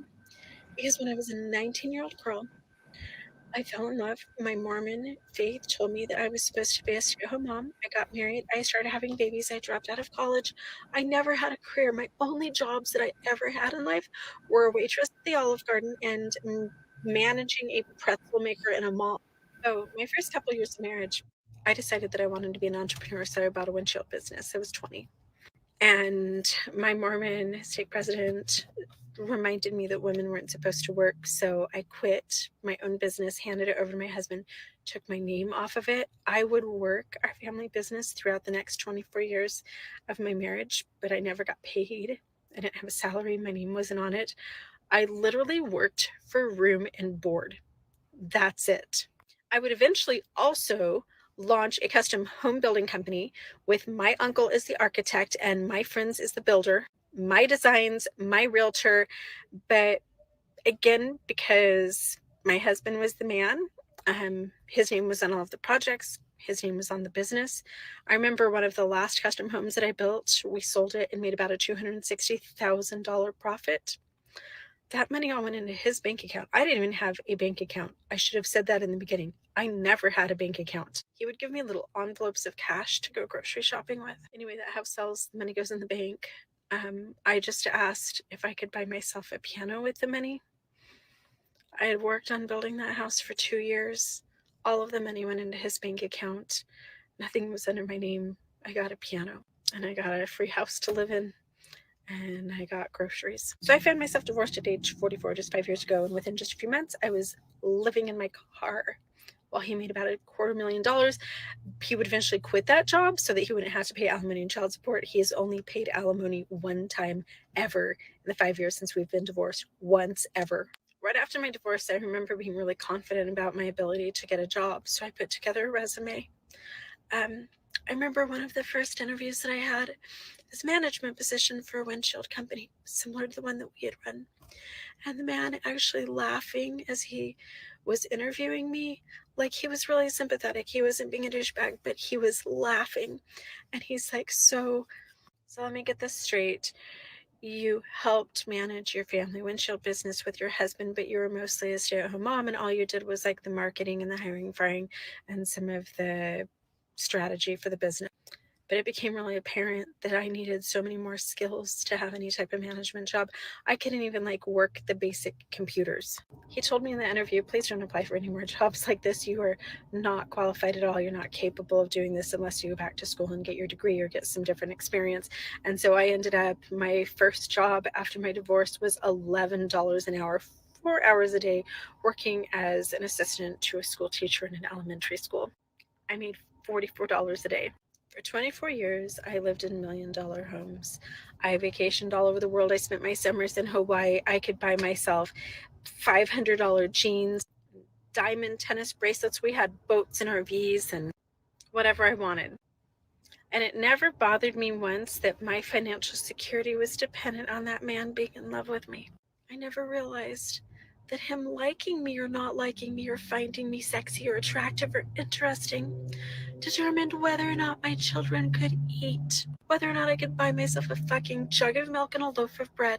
So I had my 5th surgery in 2 years, 2 weeks ago, and I'm supposed to be in bed resting, and I can't because I worked 7 days a week since my divorce 5 years ago, which is why I'm covered in paint and looking like crap.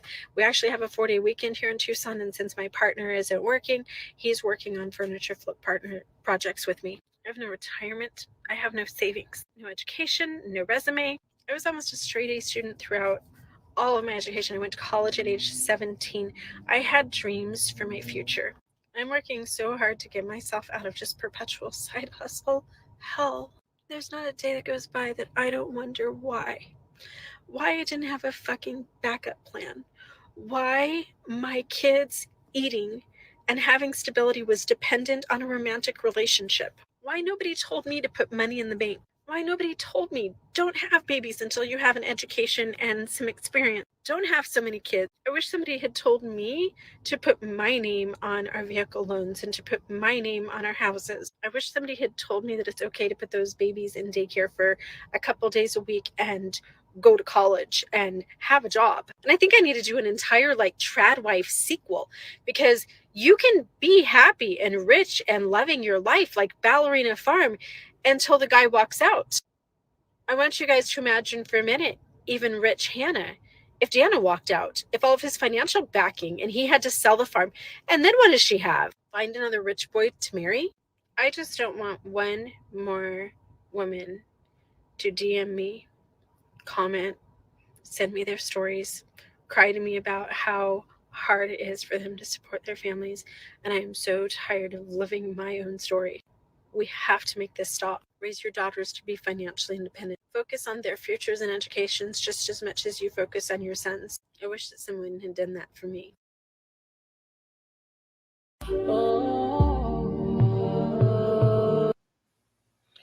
Wow.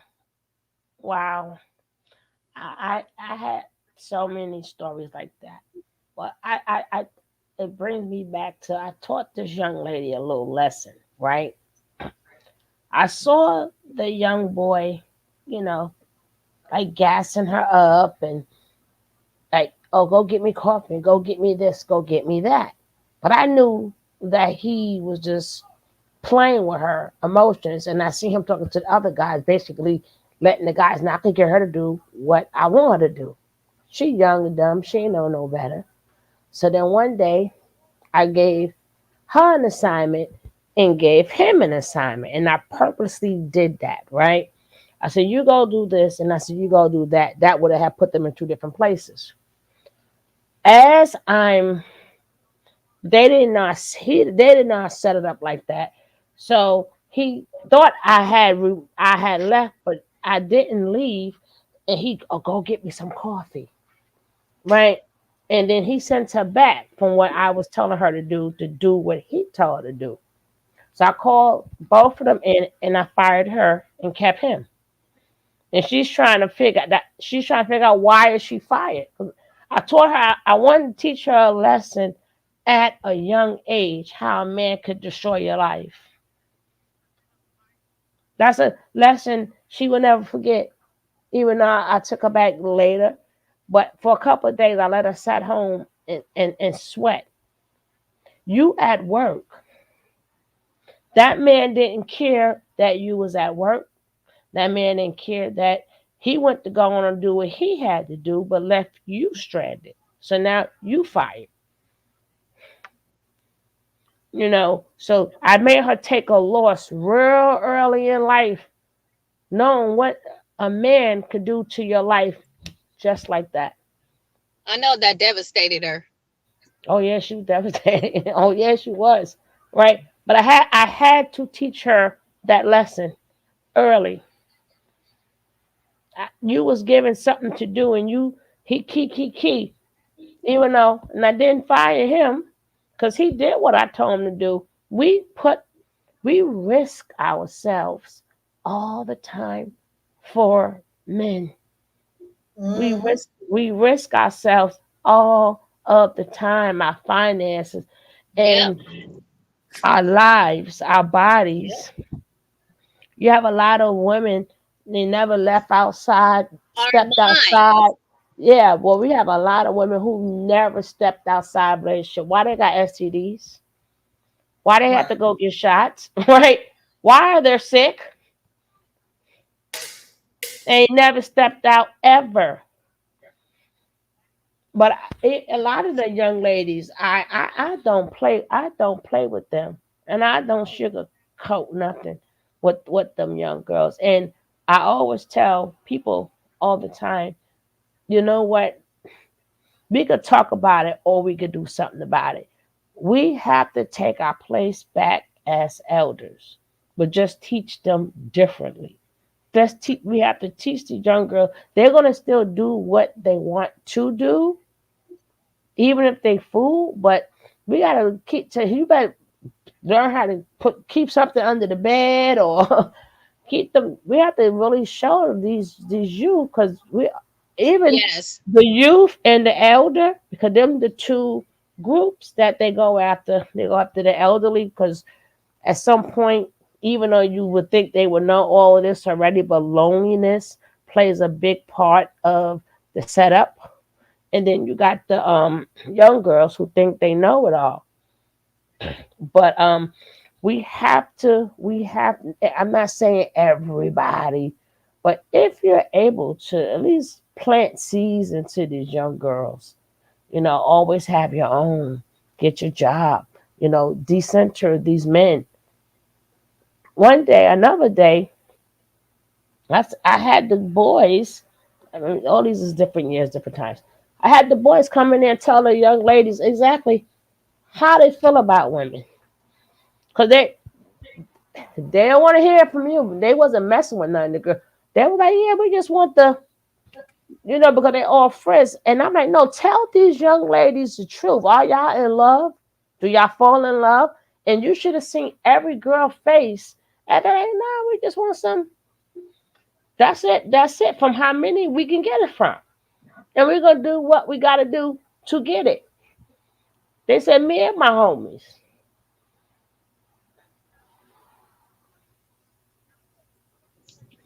They are alive still and unalive for it, honey.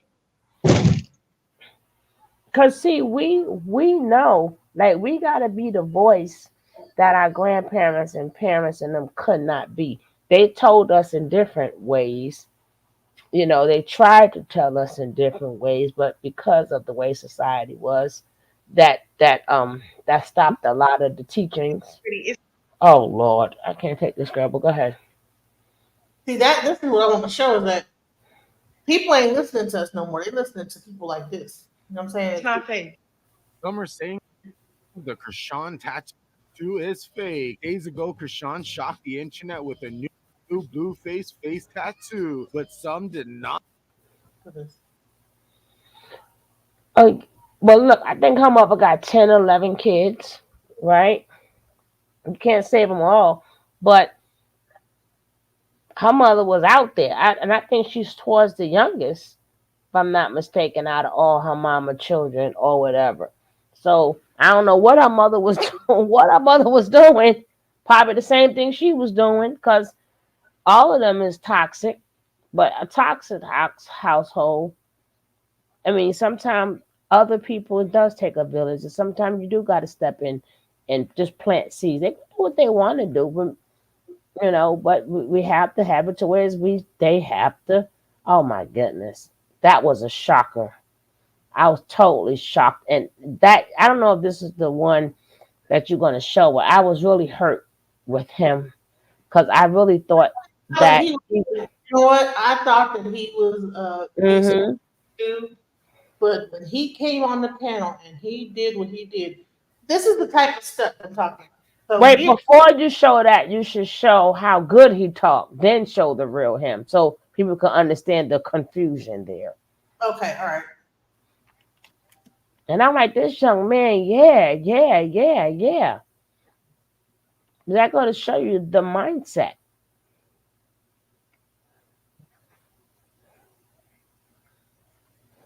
All right.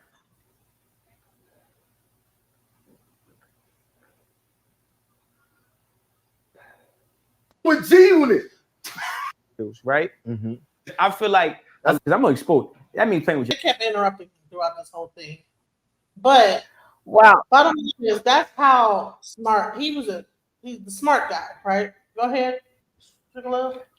Yeah, but you know, at one point you thought he was pushing knowledge, right? He sounded like a very knowledgeable young man because of his childhood or whatever. But come to find out, this man hates women. He hates women. Now you can let it go, baby. Start off, and I want to. I'm going to present, what you said, right, during your last interview with our show, and then we're going to begin to discuss it, right?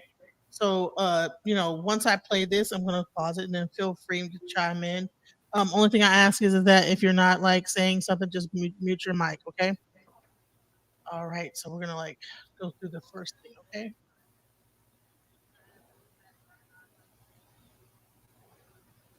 And then now that I hear more of where he's come from, I really sympathize with him because he's broken, he's hurt.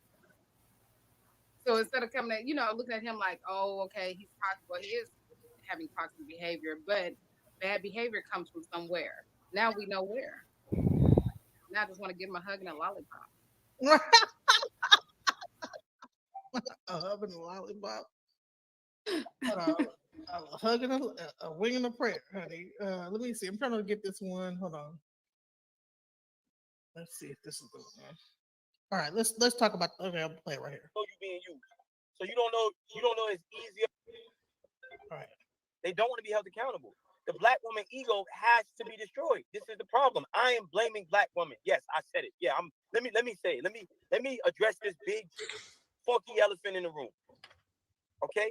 I'm blaming black women for their lack of application of knowledge, due diligence, and being studious. I blame black women for their lack of due diligence. Not all of them, but most of them, especially in our culture. You're being used, and you acting like you don't know you're being used. When he's talking, I want y'all to know he's talking to his mom.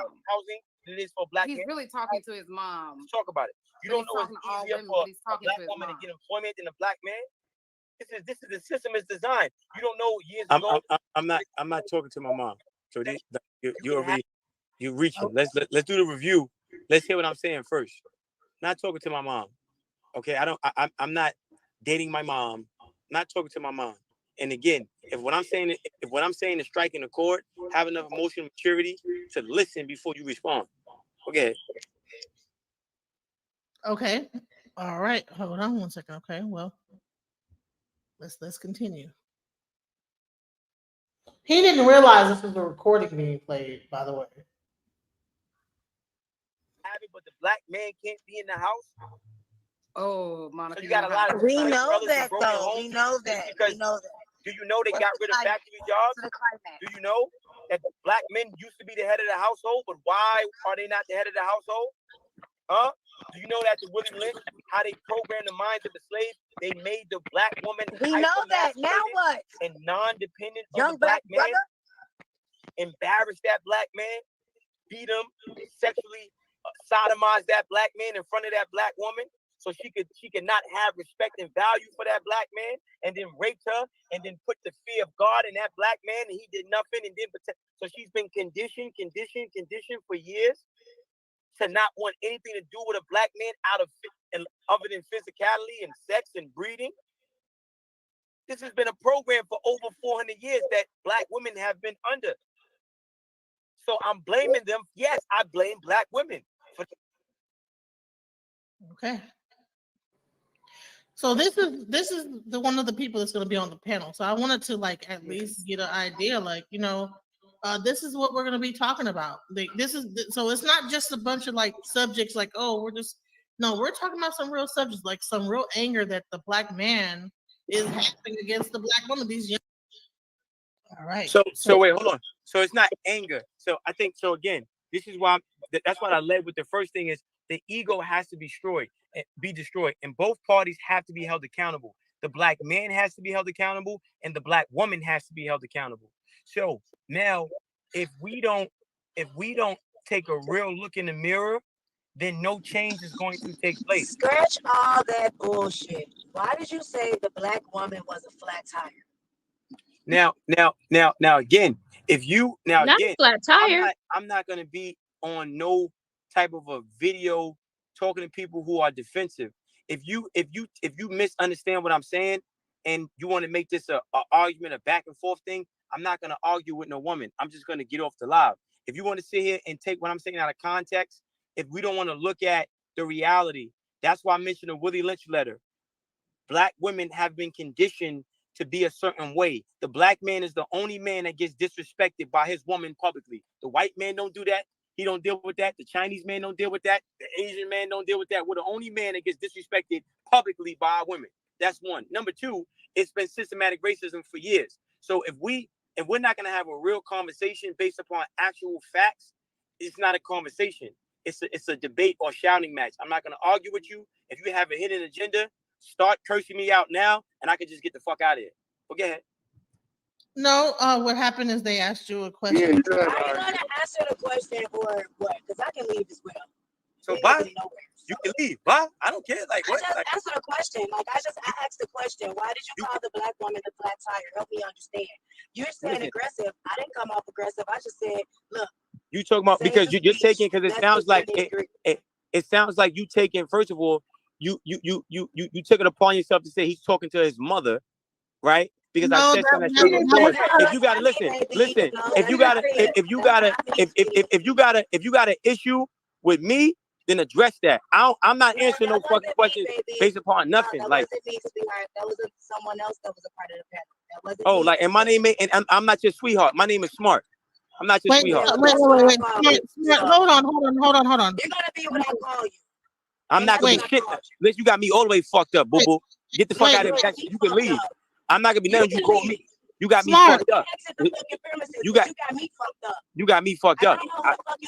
My name is Smart. My name is Smart. I don't give a fuck what your name is. Wait. Hold on. Let me get this under control right quick. Okay. First of all, she was not the one. Right. Hold on. Mute everybody. Everybody mute real quick because we're gonna like this is like we're not gonna be disrespectful. We're not gonna be cursing, at each other. This is not what this is for. We She did got not man go issues. Keep it moving. No, Smart, stop. Okay. Listen, Smart, stop. Listen, we have to have a reasonable conversation. We're all adults here, okay? She was not the one said that you had mommy issues. That was not her. She just asked, why did you say that women were flat tires? Now, Amber, you do have That's some. what offended me. Now that's what offended me. I didn't say you had an issue with your mom. I'm not even gonna get too personal with nobody and bring that shit up. I got issues with my mom. I don't want nobody bringing that shit up. What I was offended by, and I will be respectful towards you because you are a black king. But if we're Nah, leave it alone. Nah, leave it. It's stuck. The fuck out. No. Keep it how you really feel. Like, listen, we already crossed the line. Get the fuck out of that shit. I'm cool on that. I'm cool on that. Fuck out of that fake apology shit. I'm cool with that. Be how you really are. So keep it like that. Be how you really are. Like, nah, I don't got no response. I'm not answering your question. The fuck out of it. Keep that energy. I'm not. It doesn't matter then. You're the flat tire. You're the broken down vehicle, and you're the broken down engine. How about that? Sure. Keep that energy. Sure. Fuck on. Go ahead. So I can't wait to have an adult. Hey, Amber, keep that energy in person, baby. It won't change. It won't change. I don't give a fuck about Chicago. So keep that energy in person. I don't give a fuck about Chicago. I don't care where you from. Good. Thank you. Okay, hi. Welcome. Peace. What am I missing? I just want to jump in. Peace to everybody. Hello. Hi, smart guy. He was asked the question, and he's so. We're gonna keep that energy on the 20th. So it's nothing to talk about. Keep that energy. It's gonna be the same energy on the 20th too. I'm gonna keep it for real. Good. Thank you. What did I miss? Thank you. Hello, everybody. Genesis. They couldn't answer the question. I asked him. I said, "Cut off." Nah, you crossed the line. Speech. Why did you feel that black women was a flat tire? And he thought that I was the person who brought up his mother issue. I don't give a damn about his mother issue. He clearly got something personal going on because he's showing his feelings that he can't even answer. Let's keep this energy on the 20th. I'm not answering shit. I don't tell you. Well, I do want to say to both of you, if I could just, can I just jump in 1 second? Guys, you know what? Did you mute my mic? Who muted me? Because I can leave. No, I was trying to get under control because it's No, let me go because I'm not here for this. But I want to say peace to everybody. I'll see you on the 20th. I just want to say hi. Peace to Amber. Peace to Amber, smart guy, Sabrina, everybody in the audience. I'm looking forward to the 20th. Bye. Face, right? You see my face, right? See me on the 20th. See me on the 20th. See me on the 20th. You're gonna be surprised. My energy different in person too.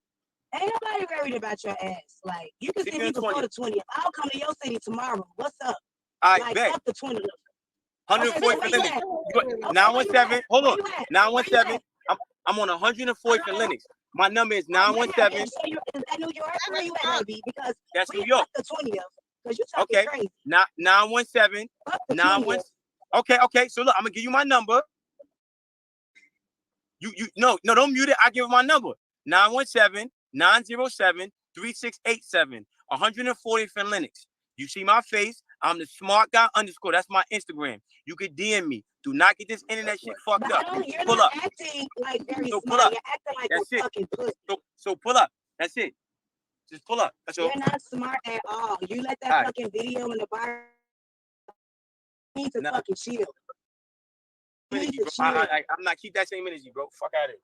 Oh, the energy. Show your face too. Show your face too.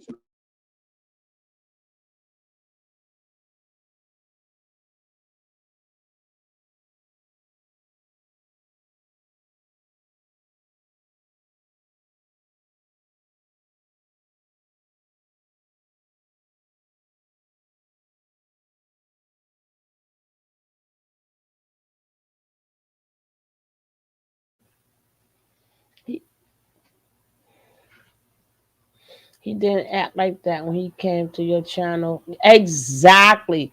It's more. What happened, DJ? Buffering. Oh, on your end, or was it on the video? I mean, the hostility of to the point where you telling somebody to pull up at your house is totally insane. The fact that he couldn't even say sorry to her because it wasn't her. He went up on her. Yeah. It gets worse. Now he was supposed to be on the panel. I had to remove him from the panel because it was like, man, this is getting dangerous. But it gets worse. Let's continue. Bars like me, and I've been. I don't want to rap. Take a rap. Pull up, and that's it. Spotify title, all that. You ain't got no place compared to mine. I don't care about none of the shit you talking about. So you need some Pull up. facts and check yourself. When you have real problems out here. I want all the smoke. Pull up. Pull up. And get embarrassed. Crazy. And pull up. He is crazy as hell. Pull up. Pull up. Don't get the internet fucked up and pull up and get embarrassed. I can't. You're so funny, this smart guy. You should be the funny guy. I'm gonna call you the funny guy. You're so Yeah, do your research on me though. You're so hilarious. Yeah, I know. I know. Do your research though. Funny Before guy, you talk. Monica. I know. I know. Yeah. Dude, All I did was ask why you called the black woman. He was offended by our live the other day. All I said was, why do you feel the black woman is the flat tire? If you're going to be aggressive, if you're listening to cuss me out. I ain't nothing. Keep that same energy. I'm not answering no question. You already nah. Just stay there. So why are you on the live if you're not going to ask her any questions? I'm not answering no questions from you. Well, fuck you then. Have them Fuck you too. Sure. Fuck you too. Okay. Can I ask a question? And keep that energy on the 20th when you see me too. Can I ask a question? Make sure you have a female with you that can fight, because I'm going to scrape her ass. Nah, I'm coming by myself. I'm a scraper. Smart guy. Okay, well, y'all. Let's face as a nigga, I'm gonna have a nigga with me that's gonna put your ass. Okay, Amber, calm down. Bring a nigga with you. So you bring a bitch, and I'll bring a nigga, and we'll go from there. I'm coming by myself. So why you talking? That's it. Everybody. This is not. I'm gonna link up with this nigga tomorrow. Like I'll go link up with this nigga. Smart guy. Hold on. Smart guy. Can I ask a question? Smart guy. Sure. Hey, can I ask a question? Because I was listening to your call earlier. I was on a call when you were talking to Sabrina, and I agree with a lot of what you say, right? But I have a question because you talked about how black women don't hold themselves accountable. That's true. We talked about. Don't listen. Check it out. It's not black women don't listen. If at the end of the day, black men can't say nothing against black women. So it's like you're perfect and I'm not. So keep it at that. If you want a yes man, get. I'm not a yes man. Get yes man. Okay, I don't want you to be. You didn't let me finish my question though. You didn't let me. Yeah, just let me finish my question because I agree with I agree with that. Because we had a panel last night and I talked about I said that. Did I not say that as black women we need to do better about some of the choices that we make? So I totally agree with that too. But my question to you, you talked about submission. You talked about the man needs to be the lead. I agree with all that, but I have a question. Now I don't know. I know you're from New York, and New York people have a different mindset. Y'all have a hustle mentality. Y'all have a let's go get it. So the mentality is different in New York. So my question to you, as a black male, and you feel like you should lead, are you personally? I mean, and I don't mean this defensively, but are you personally in a position where you can provide for a family without needing your woman's income? I'm a millionaire. Yes. Okay. Cool. Now you say that, but do you not realize that you are a rarity in Black America when it comes to men? But hold on, check it out. Nothing is going to happen without accountability. So this is why I said earlier, right? So, black women don't want to be held accountable. So there's always this thing where you can say niggas ain't shit, fuck niggas, pay my bills. I'm gonna sit on your face. You're gonna eat my pussy. You can say whatever you want about the black man. He got to deal with all this disrespect, but you can't be held accountable for the shit that you do. Now, if we having a conversation about women really finding men or being in long relationships, you got to understand the man first. But a lot of black women don't even understand black men or care to, right? So when we talk about holding black women accountable and their ego being destroyed, this is why I mentioned the Willie Lynch letter. Nobody wants to talk about this. Black women don't want to be held accountable. You want to have your cake and eat it too. You want to be the man. So go dress up as a fucking man and go be a man. Like, and guess what? I agree with that. Go be a man. Like, no, listen, but listen, I agree. Go talk crazy. Go talk crazy. Be a man. And I then agree with that. Man, I treat you want. like I want. Listen. don't be a woman. I 100% agree with what you're saying. Can we just stop talking internet and talk real life? All this internet ass shit, like everything is internet. Can we talk real life situations? Yes, I'm trying to Real get. things I'm that trying to go get on to. in real Hold households. on, Amber. I'm trying to get to the real life question. I'm trying to get there because I'm telling him I'm agreeing with him. But here's where the problem lies. Hey, also, where are Amber, the men? hold Where on. are the men? Amber, your Black phone is culture giving some that women feedback. can Your submit. phone's giving a lot of feedback. You say you're getting a lot of feedback from me? Okay, let me take. I think it's on the car. I'm gonna take it off. My bad. Yeah, it's feedback. Mute it, or just mute Amber. So my question to you, as a black man in America, and you've been a millionaire, you are a rarity. You do realize that, right? You do realize the average black man in America only earns $50,000 a year, and it takes $80,000. Hold on, let me finish. Okay, and it takes $80,000 a year to raise a family. So if that's the case, that means that the woman has to go to work to help support the household. So how can she still play a submissive leadership role when she's put in a position where she can't be submissive? Because she also has to step up and help fill that gap. I just want to know that. Submission, first of all, submission has nothing to do with finances. And like the conversation we had earlier, if you was listening, I said a woman is 3 phases of love. You have informative love, you have unconditional love, and then you have tough love, which is accountability. A woman's role is wisdom and balance. A man's role is to be a protector and provider. How does the man be in a position to provide? He has to get provision from God. So when that man has a relationship with God, he's going to be able to get his provision from God and then be the provider.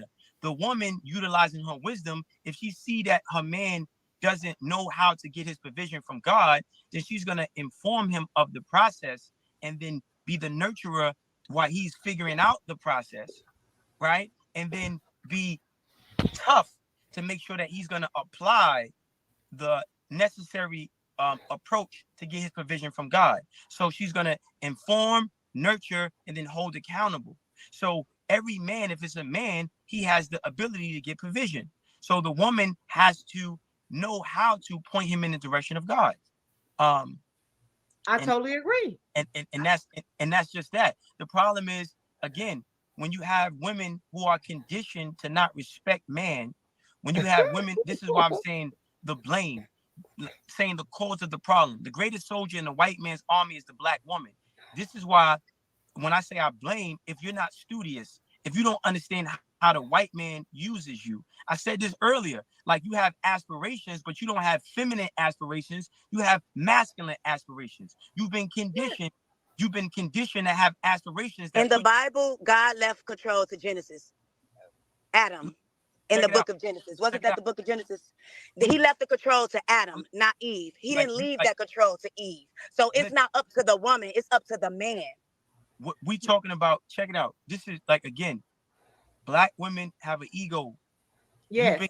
You've been conditioned to have an ego. So if you don't, most black women can't even recite the Willie Lynch letter. We live in a system designed to put the black woman ahead of the black man. Let's start. I agree. I agree. Listen, I agree, but here's again. How does white women not have egos? Listen, why is it just black woman, black woman, black woman, black woman, black woman, no, black woman? Amber, We've been under attack for so long. Hold on, mute for a minute, because I really we're driving a point home here. I agree with all that, but here we go again.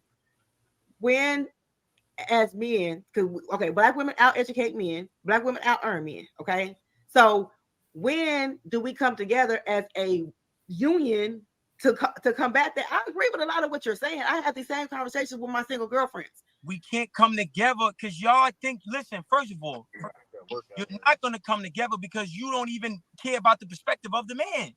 If we gonna talk, we gotta state facts. Women don't outwork men. Men make more money than women. So if we gonna talk, we gotta state facts. The second, financially wise, they don't. Go ahead. No, men make way more money than women. What are you talking about? I'm talking about black men. I'm not speaking of. We talking about black men. I'm not talking about white. I'm talking about black men. And the second a black man says something that a black woman don't like, so you can't even get a proper secondary opinion or different perspective, because the second you hear something you don't like, you don't want to hear it. Cool. Go deal with somebody you can walk over. The problem is this. The Willie Lynch letter, let's start there. There's been an agenda to condition Black women to be a certain way that's been perpetuated for over 400 fucking years, and it's still going on right now. So that is the biggest hindrance. The Black woman is being used as a pawn, and she either doesn't know, or she doesn't care, or she's drunk off of the position the white man has placed her in that doesn't even benefit her, herself, or her family, or a man that she's even trying to fucking love. And that goes back to when Black women were put in the situation where the government took the men out the households, gave them link cards, gave them checks. That energy. I can smack the shit out one of the niggas you got with you. Like, keep that same energy, bro. Don't listen. As I was saying, I let you talk. So as I was saying, Monica, and to the people that's actually listening, bro. Like, I'm not that changed when, oh, you want to be so tough. Are you the smart guy or the tough guy or the funny guy? You're like all these different guys in one. I don't care about none of that. Hey, let's have respect for each other and let each other talk. We're trying to have a respectful dialogue here. This is not about over talking each other. We need to talk to each other. Well, I was trying to make a point. I feel like everybody is talking, but every time I talk, he wants to argue. If y'all got any more questions for me, ask the questions. I'm out in 5 minutes. I'm not with all this other goofy shit. Yeah, I'm not doing this. Monica, at this point, you just lost me for your event because I'm not doing it. I'm out. Goodbye. I'm done. All right, bye. Keep that same energy, bro. This fake ass Nas looking ass nigga, he got me fucked up. Keep that same energy on the 20th. Yeah. Yeah. Keep that same energy. Fuck out of here. Oh, okay. So, all right. So, the next question is that okay? So, what about submission? You feel like women should be submissive. Why do you feel like women should be submissive to men? You said I feel like women should be submissive to men. I mean, in the conversation that you had earlier with Sabrina, you were saying that a woman that she shouldn't have a job and she shouldn't have this, or you know what I'm saying, that the man should have the job and let the man. So otherwise she would end up having to be submissive in that situation. You know what I'm saying? If she's submitting, not getting a job, not doing anything, she would end up having to be submissive in that situation. Like to submit all like control to a man and not be able to work for herself, provide. See, so first of all, again, we keep going against God. So my thing is, it's not I feel she's supposed to be submissive. So again, what happens, I'm gonna say this thing because like this is a prime example. Anytime a black woman can say whatever she wants about a black man and there's no pushback, a black man can't say shit. Y'all got the game fucked up. Y'all used to dealing with these beta males, these non-alphas. You can say what you want, do what you want, and run the show. That's not the design. If you want to have a man, you have to understand the man. And if you have an issue with masculine energy, you will never have a man because you're competing with the masculine energy. Okay? You don't want to be submissive, then stay by your motherfucking self. Don't come to the event on the 20th. Don't buy a ticket. Don't hear, because I'm going to tell you exactly from a man's perspective. I don't care how you feel. I don't care about your ego. I'm not here to be nice. I'm stating pure facts. Black women have been conditioned to hate black men, to not respect black men, to not be submissive to black men, to be submissive and subservient to white men. And this is what's going on. And until we have a real conversation with black women who don't have no ego, who can be held accountable, who can hear what men feel, then no change is going to happen.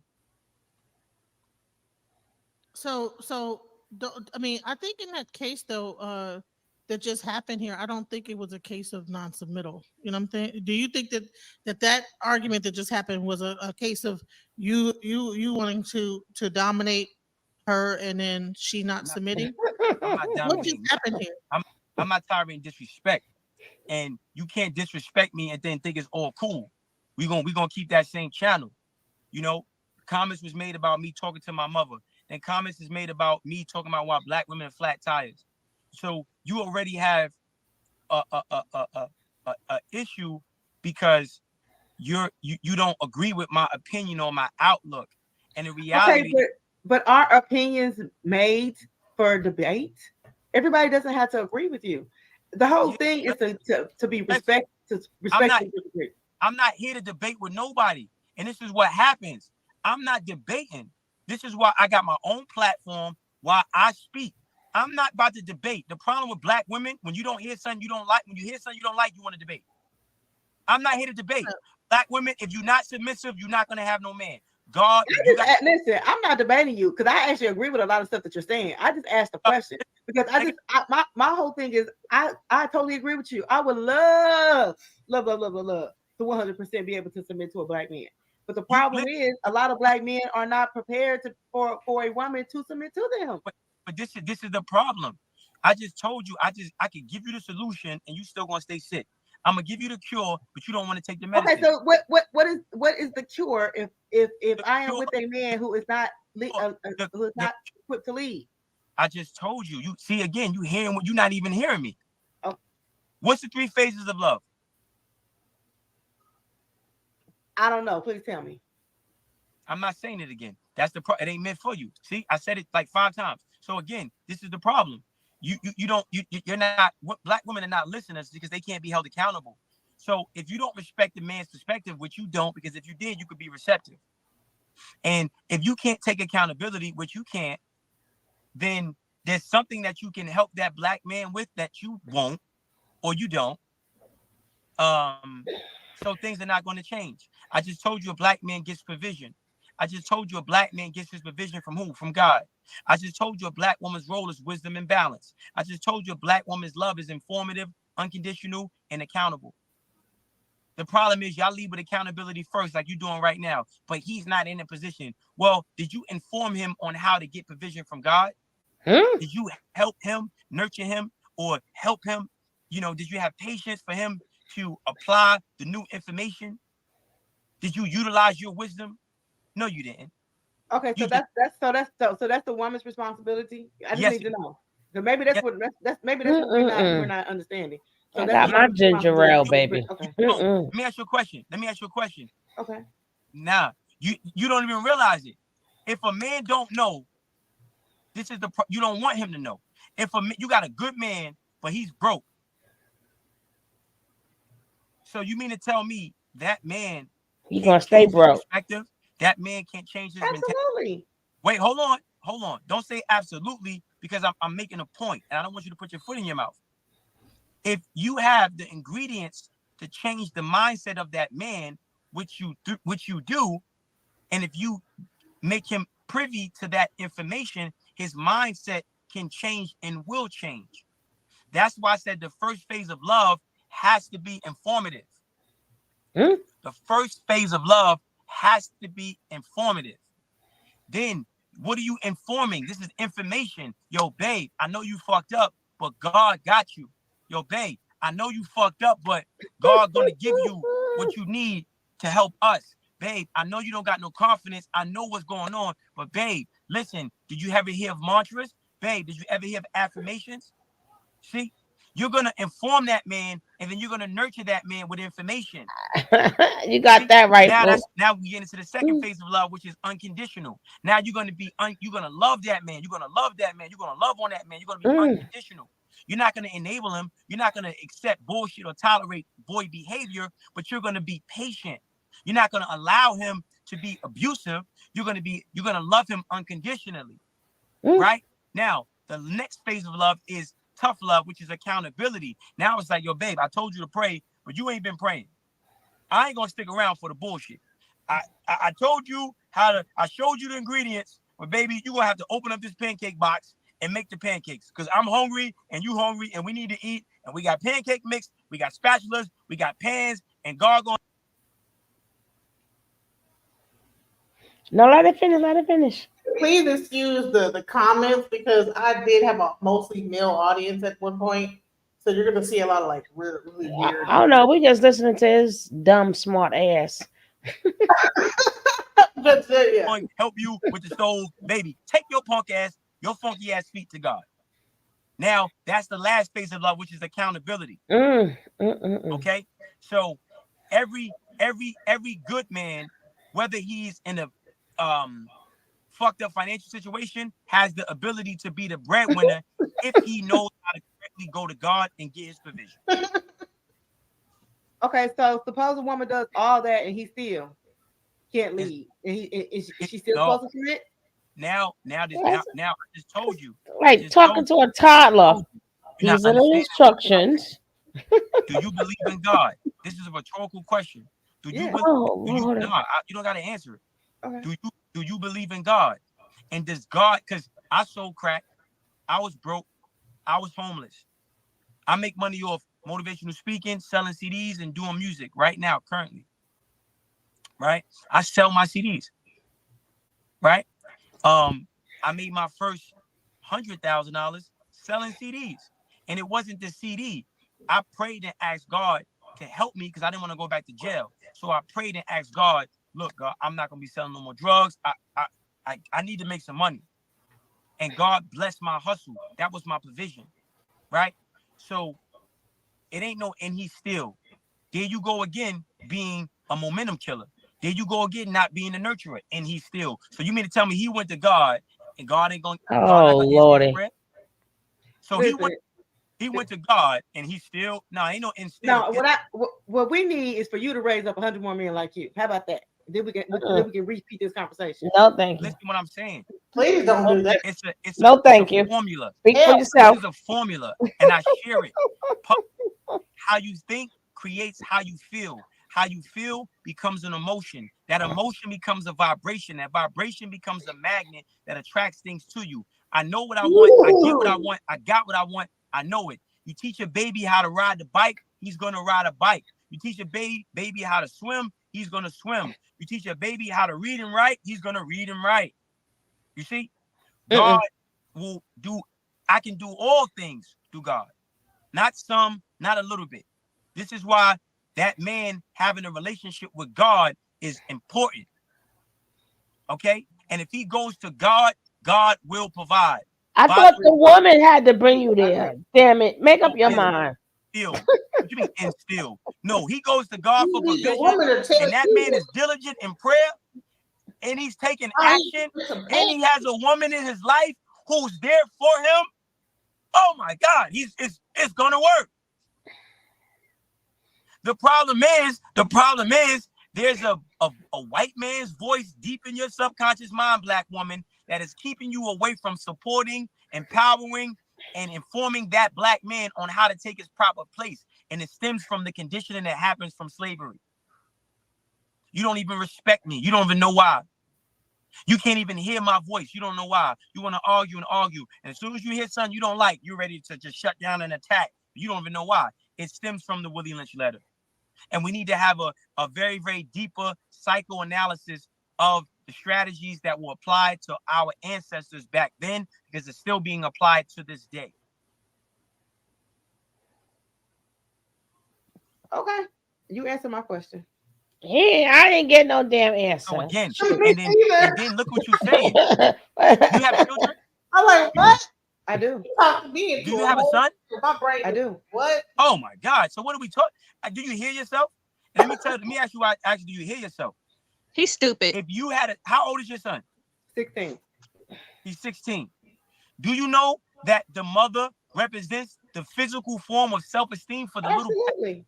little? Hold on. Don't say absolutely, because your son is going to be a man. Duh. So would you allow someone to prophesize death over your son? Would you allow someone to speak bullshit over your son? Absolutely not. Shame on you if you would. Stop speaking and prophesizing this bullshit over black men, black woman, with your tongue. How dare you?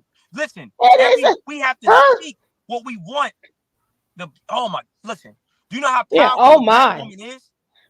This is why the white man is using you. Do you know how powerful your voice is, black woman? Do you know how powerful your voice is? You need to go on a negative speak fast. Stop. I just told you how you think creates how you feel. How you feel becomes an emotion. That emotion becomes a vibration. That vibration becomes a magnet that attracts things to you. Life or death is of the tongue. Why do you speak these things about? Speak more optimism in the universe about black men. because ain't you, gotta you do should shit. be optimistic about your son's future. Talk about Absolutely. yourself. Shit, That what I I gotta agree. talk about you for? Shit, y'all do enough talking about yourselves. Y'all don't Make need us. sense? No, Yep. no. Make sense? And it doesn't mean because I'm conscious, I'm a punching bag. It doesn't mean because, you know, I respect you. I'm gonna tolerate you disrespecting me. No, it's not gonna happen. There you So go, what back I'm again. saying is the white man.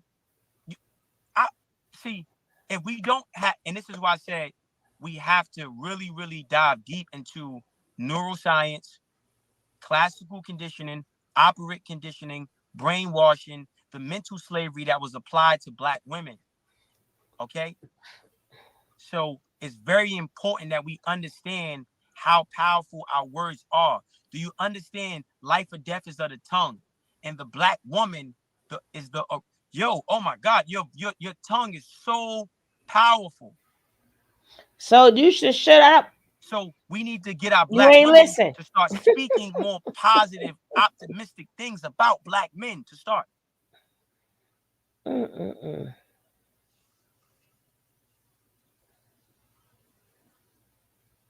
I answered I had my question answered. I appreciate you for coming on. I mean, like I said, I agree with a lot of things that you're saying. No. What conversation do you have with Black men? It's the same thing. Black men, you're a god. Don't go. The conversation I have with Black men is don't be tolerated, be celebrated, and do not bend from that. Take the proper place. And I don't care what y'all say about me. I don't care. I know who I am. I'm a god. I'm the original man. You came from my rib. I'm the first organism on this planet. I ain't come from your damn rib. Black men, strengthen your relationship with God. Stop trying to wife bitches and hoes and leave them alone. And every woman ain't gonna get on Noah's Ark. Let that motherfucker drown. It's a lot of women that will destroy you chasing these Jezebels. God warned you. Stop chasing these women that don't give a fuck about you. And stop trying to compromise who you are. You're killing yourself, Black man, trying to submit to the woman. I'm not submitting to no woman. You know, this is the conversation I have with Black men. Go get your relationship with God. I just spoke to a brother today about this. Okay. Go to God. Go to God. And be strong, be confident, be outspoken, stand straight, firm, and erect, stand up, and speak up. And that's it. Know who you are, Black man. That's it. Because a real Black woman gonna love you for you.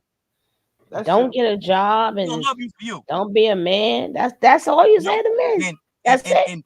And Black men, if you're watching this and you're gonna, because everybody sees my content, so you're gonna see the content. Black men, you have to know how powerful and special you are. See, the problem is the Black woman doesn't understand how the slave master used her to destroy the confidence of the Black boy. If you destroy the Black boy, there's no Black man. If there's no Black man, there's no Black family. Who's the only person who could destroy the Black boy? The mother. Okay, so Napad, she has another place that she has to go, but I wanted to give her a chance to speak her piece. Napad. So she said she agrees with you as well. Napad, what were you gonna say? Even if I did, I don't know more. No, nothing. Can I be heard all right? I'm actually mobile, so it might be a little shaky. Can you hear me? Yeah, I can hear you. Is my audio decent? It's kind of loud, but it's okay. Just go ahead. Oh, it's kind of loud. Wow. Let me see if I can adjust that. What about now? Yeah, it's good now. Go ahead. Okay. No, I mean, there's a lot. I don't really. It's not productive. I just, like I said, peace to everybody, peace to the brother and the sisters and the audience. Not productive to really go back and forth about the Black man and the Black woman, because what he is right about is that we are under a program, and what's interesting is the powers that be set the program up just specifically for the progeny of slaves, which is us, the descendants of slaves. However, they didn't anticipate that it would trickle down or bleed into the rest of the community. So it's now affecting whites, mostly Americans. The Eastern Asians, it's not really affecting them too much. They're still being able to lead their households in a patriarchal system, like the Eastern Indians and the Koreans, and so they have households where they have patriarchy set in place, but they also have a high respect for matriarchy. So they have a great balance. So first and foremost, when I listen to brothers speak, like we just heard this brother speak, I don't sit and say, okay, I'm going to jump in and say, but what about this and what about that? Because it's not productive, and because of the program that we're under, it just causes it's a circular argument, and then it causes more harm than good. So with all that said, if you can still hear me, we just really need to be sensitive with each other. Yes, the black man is a king, 100%.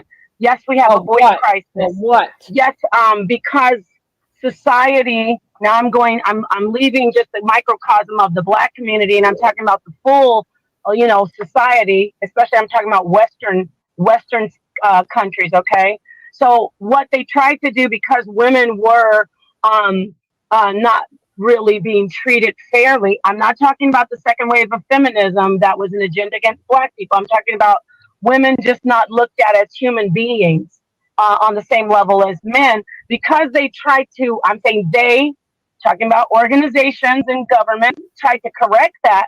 What happened was they overshot and started neglecting males. And now we do live in a gynocracy. We do. And now men we're hearing it. We're hearing from men. And now it's like when we used to hear from women, like we're not going to take it anymore. We're tired of being treated like less than what we are. We're men. Stop trying to make us bow down and be ashamed of being men. For instance, we have this movement with, I'm going to bring her up, Princella, saying, oh, testosterone is evil. Testosterone is why men are so savage. But testosterone is very important, and it's something that men should be able to be, feel good about being male and good about how the higher levels of testosterone. But no, society wants to make men feel bad about high levels of testosterone.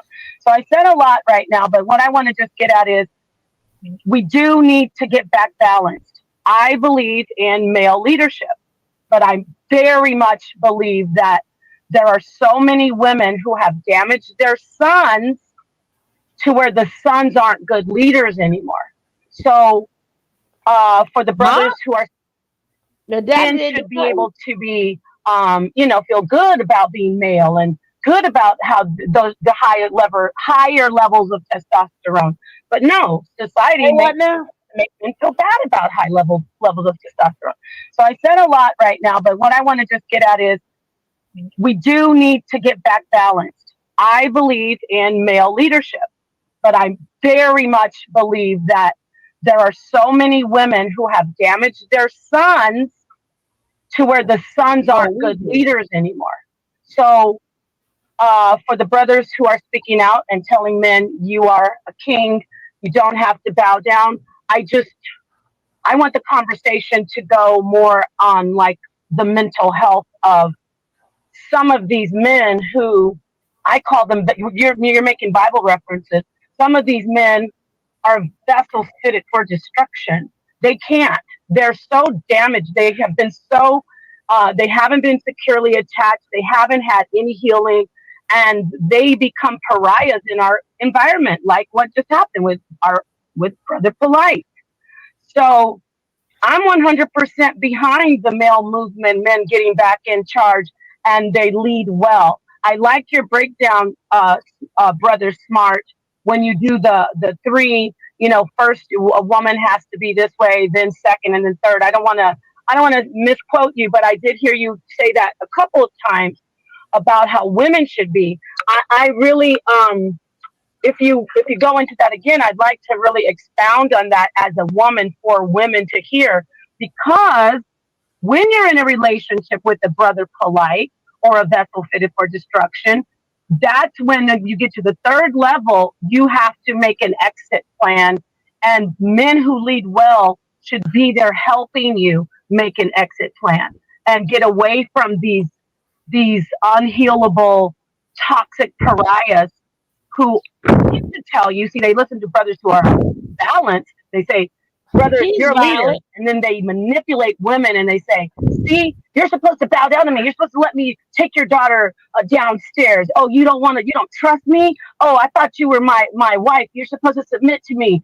And they shame women, and women are in a position where they're saying, well, I was submissive, but you're submissive to the wrong person. So I want to put that on the table and let him respond to that and everybody else. Well, in regards to Brother Polite, we got to be very careful because there's also an interest and an agenda to destroy all Black male leadership. And Oh God, this is why here we go. we need counsel. This is why we need therapy. This is why we need self-mastery. Because Polite, even though I don't agree with his approaches, I do believe that he's a brilliant brother with a lot of potential, but he needs healing.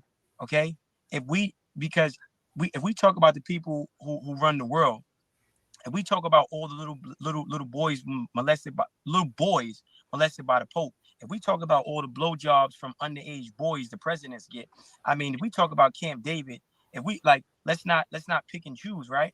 There's faulty in every male leader on a planet. It's just that when you're Black, it gets highlighted and exposed a lot more. I'm in total complete disagreement with child molestation, and I don't know how true. I don't know Brother Polite personally. I don't know the details of the story, so I don't want to use this as a way to make him a point of reference. I don't think no Black man is unhealable. The NOI and the Nation of Islam, the BLA, the Black Liberation Army, the Black Panther Party proved that they was taking brothers high off dope and crack and getting them clean within 90 days to 6 months, and having these brothers own businesses, protect and grow and revitalize their community. So I don't think no Black man is unhealable. I don't think no Black woman is unhealable. I just think that they need the proper medication, and time to actually heal. And if they're doing their duration of healing, they don't need to be in positions of leadership or influence. That's one. Number two, what I said about the phases of love, the first phase of love is informative. The second phase of love is unconditional, and the last phase of love is tough love, which is accountability. But also, there's things that's going to be revealed about that man's character during the first phase of love, which is informative. A lot of our Black male leadership, they want to make money, they want to get dough. The manipulation stems from monetization. There's a need to monetize. So we're only taught growing up in the ghetto that in order to get money, you're gonna have to be slick, have the golden tongue, the gift of gab. You have to manipulate in order to monetize. What you're doing now? She's wise. She can see that faultiness in that man or in that character. That's why he's gonna be informed. I sold crack. I manipulated women before. I manipulated women. I sold crack. I robbed people. I did credit card scams. I was kidnapping drug dealers. I was beating people up in jail, taking their phone and getting phone calls, and because I wanted to survive. And my knowledge base was very limited, abrasive, and aggressive. So I only reverted to my knowledge base to get what I wanted. Well, selling crack wasn't the way. I sold crack. Selling drugs wasn't the way, but I sold drugs. Stealing clothes and robbing people wasn't the way, but I did those things because my knowledge base was very, very limited, not as extensive as it is now. So should I be thrown away? No, right? So I feel like the informative phase is very, very important because that Black man can be given the necessary tools to heal himself through his relationship with God. And I think brothers who are manipulative but have powerful voices, when we focus on what their intentions are, a lot of times it's just to make money. And they only know one or two different ways how to make money, and it might or may not be high vibrational. Doesn't mean they don't have the potential to be high vibrational. The duality of man is man and beast. This, so. But I'm listening. Lord, please make them stop. Make them stop. Okay, so Lord. I wanted to do this one thing. All right. I want you to I wanted to finish just that. say that when it comes down to our guest Amber, she was not the one that said that earlier that you heard, okay? But she wanted to come up here and apologize for like and I just want you guys to talk to each other really quick and like in a respectful way, because I want to have a conversation. You guys are both single, black, male and female, and I want to have both of y'all perspectives what in the dating scene, right? So Amber, I wanted you to are you there? No, Yeah, Smart I'm here. still in his emotions. The apology is all just to the viewers. You know what I mean? We want this to be a successful, professional show, a good turnout. I'm not on that ghetto shit, so I was looking at the comments, and I'm talking about the guest here. So, back to you, Monica. So we're having people in the audience that are saying things like a woman should never be treated like that. You should never have to bow to anyone. The man should bow to you. I'm more of a man if I back and help you in every decision and choice you make. So again, this is the psychotic literature that gets communicated all the time. There's no response to that. You think you're a man, and hey, you must be hermaphrodite. You must, do what you do. And What is she apologizing for? I don't think it's healthy for black men to try to change the mindset of women who are just insane. I'm not here to change the mindset. Hear this insanity. I bow down to God. I don't bow down to woman. I don't bow down to man. He didn't accept it, nothing. And I'm gonna get my information from God. If I make mistakes and I'm working on myself, I'm going to my Father. I'm going to God, and we're gonna troubleshoot from there. I'm not trying to change anybody. I'm just going with the message I believe in, and what God has told me is the way to go. I'm following that. And in regards to Amber, with the apologies to the viewers, cool. You apologize to the viewers, cool. I'm not with the fake slide, fake peace talk. Keep that same energy. I'm not here to be friendly with people. I don't tolerate disrespect from man or woman. I don't backbite. I don't change. My energy is the same whether I'm on the internet, whether I'm on the phone, Here we go whether again. I'm in person. My energy is the same. So even though you're not I said, back to the topic at hand, because everybody energy is the same. Like here's the thing. I don't see. Vincent said, I don't see me. The benefit of being in a relationship with a black woman. So it's lit when you see. Okay. And you know what I appreciate for both of you. You know what though? Can I jump? That's why I tried to jump in before. You both are very passionate, and I like that it got.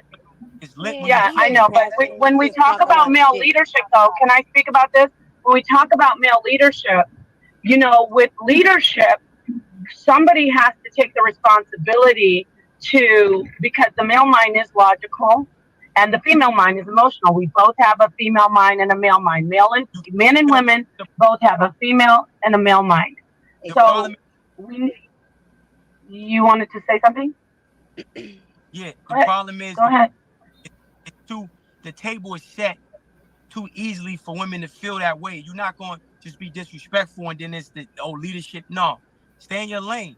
We're not going to hide behind that. And I'm a big advocate for men not taking no shit. Smart, you were disrespectful to her. But she did. But hold on, wait, Monica, wait a minute, Amber. Nobody can. Amber. Let me say this, brother. Listen, she did apologize. She was woman enough. No, she doesn't. Let me speak for you, Amber, for a second, so you can just take a breath. Okay, you don't want to be painted as somebody that you're not.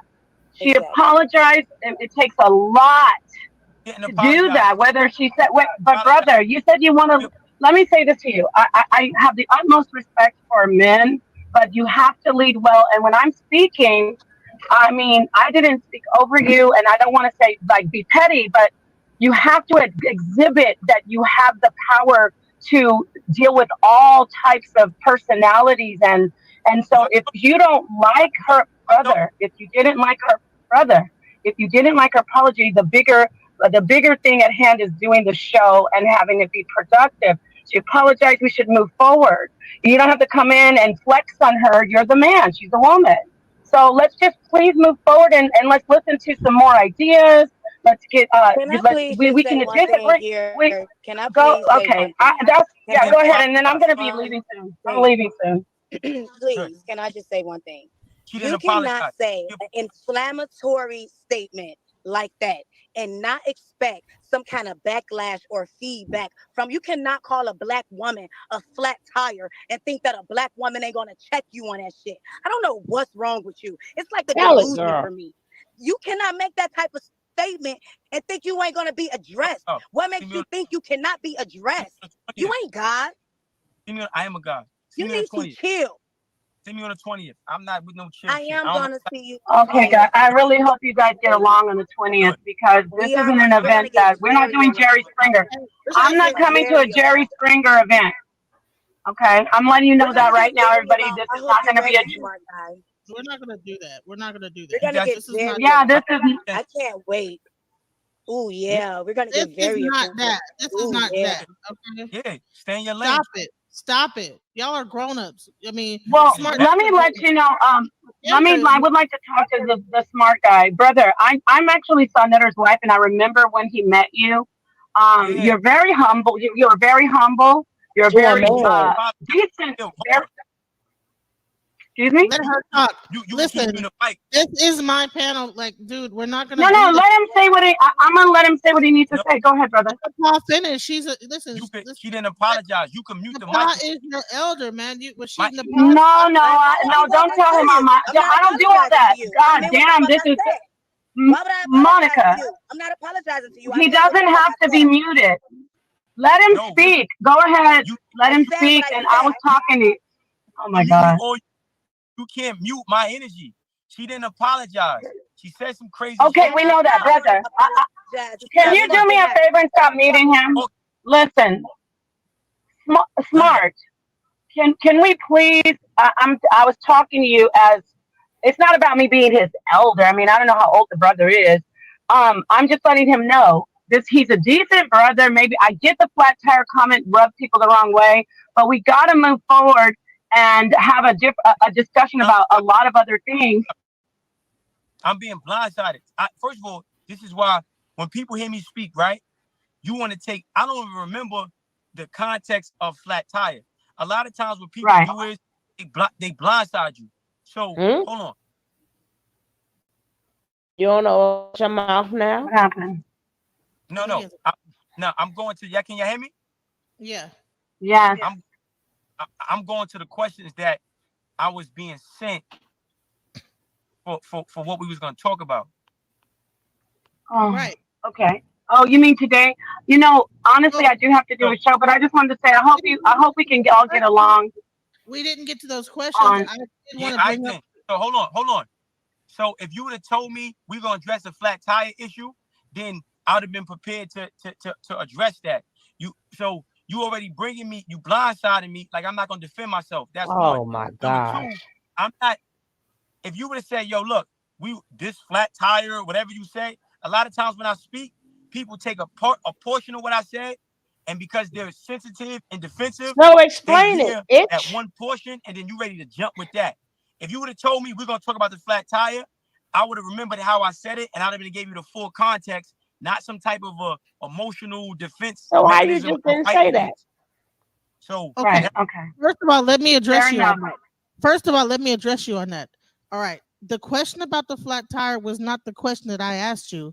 Now, I did show you that we had a discussion and we discussed some of the things that you said, and I played what you said, right? So you could get an understanding that everybody that's on this panel saw your interview. So I was showing you that they saw your interview. And they now, this is what she saw that she wanted to address you on. I didn't even get to answer ask my questions because we got so caught up in the flat tire I didn't even get to my questions I wanted to ask, but I did get to submission. I didn't even get to the other questions because we were so stuck on the flat tire thing. But bottom line is that yes, we have other people on the panel that like saw like that, and I wanted to bring you up here. They had their own question, their own opinion. The problem with this generation of people and women, you only want to hear one opinion. I don't even know the answer to the question about the flat tire. I don't even remember the context I used. The problem is you want to refer a human being to an inanimate object and then play victim. And see me on It don't 20. matter what context you meant it in. You referred a human being to an inanimate object. A flat tire is disrespectful, and it's low budget. Right. And it's classic. I want to hear that. And See me it's on 20. See me on 20. That's it. Like all I Man, is you'll be irrelevant. your ass be right back in jail messing with me. What, I hope you mean like talking, right? You're not talking about physical stuff. Man, I don't go for none of that. Hold on, what do we need? What do we mean by see you on the 20th? What are we talking about here? Are we talking about to have a conversation, or are we threatening each other? Because I don't go for that. I don't play with nobody. I don't go for that neither. I don't play for no. I don't play What with you nobody. want to do? You're a millionaire. Oh Lord, have mercy. You're a millionaire, right? So you should be very smart with what you say and how you say it. So I'll slap out of you. I'll slap a shot of you, nigga. Oh yeah, I needed that. What? Oh yeah. Why are we threatening? Nigga, you slap the shit out of me, you're gonna die. Keep that so energy. try it. Oh my God, Genesis, this is not working. You already said you coming by yourself. My Hold people's on. gonna be there. I'm not coming to touch me and see what. Hold on, everybody be What quiet. the fuck is happening right now? First of all, fuck happens, you slap me. I don't know if I'm. Everybody storm that motherfucking stage and tie your ass up. How about you try it? Keep that energy. I don't know what you talking about. Keep that energy, bro. I'll slap the shit You're out a pussy. You're a pussy. No, brother, please You ain't stop. gonna slap shit. You a bitch ass nigga. Nobody's slapping anybody. Why would you ain't slap gonna do her? shit. Come on. You little dick ass nigga. You ain't gonna do shit. You old shrivel. Okay, I'm really gonna go. This isn't productive, and so I want to. You want to talk crazy? You want to talk end up crazy? like not even Eat having the this pussy, event. If little we're bitch. talking about slapping each other and we're gonna be childish, then we're not gonna be able to have the event because I'm not doing it. Like fuck you shit. Like you said fuck me. Keep that. Ain't nothing to talk about. You know what? Let me get Sonetter. Let me get Sonetter up here to just moderate this. I'm gonna get my husband sending the link. Yeah, please get Sonetter because I don't understand. You know what? Smart, brother. I'm gonna have Sonetter come in and just calm the situation down. Just let me get him right now, and This boy is I'll be right back. He is on fire.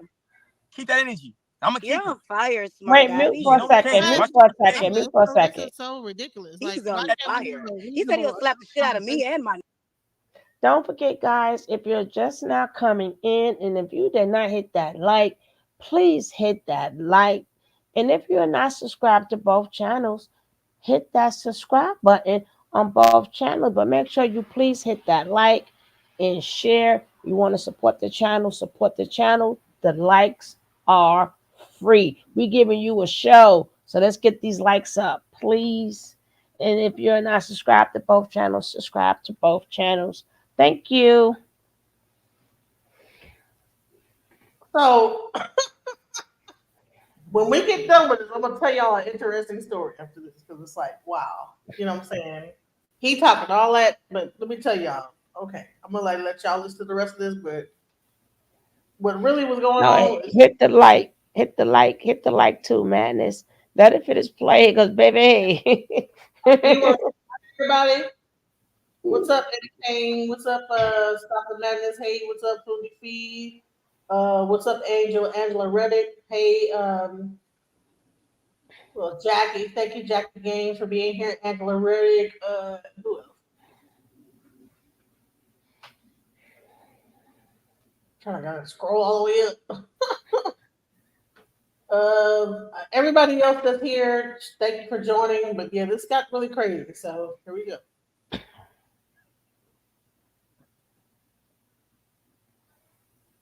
Yeah, now this is a smart guy. Nigga, like goddamn. I get busy, bro. Okay. Yeah, I get busy. All that Chicago. You gonna shit, slap a female and end up with your millions took? You dumbass. Chicago.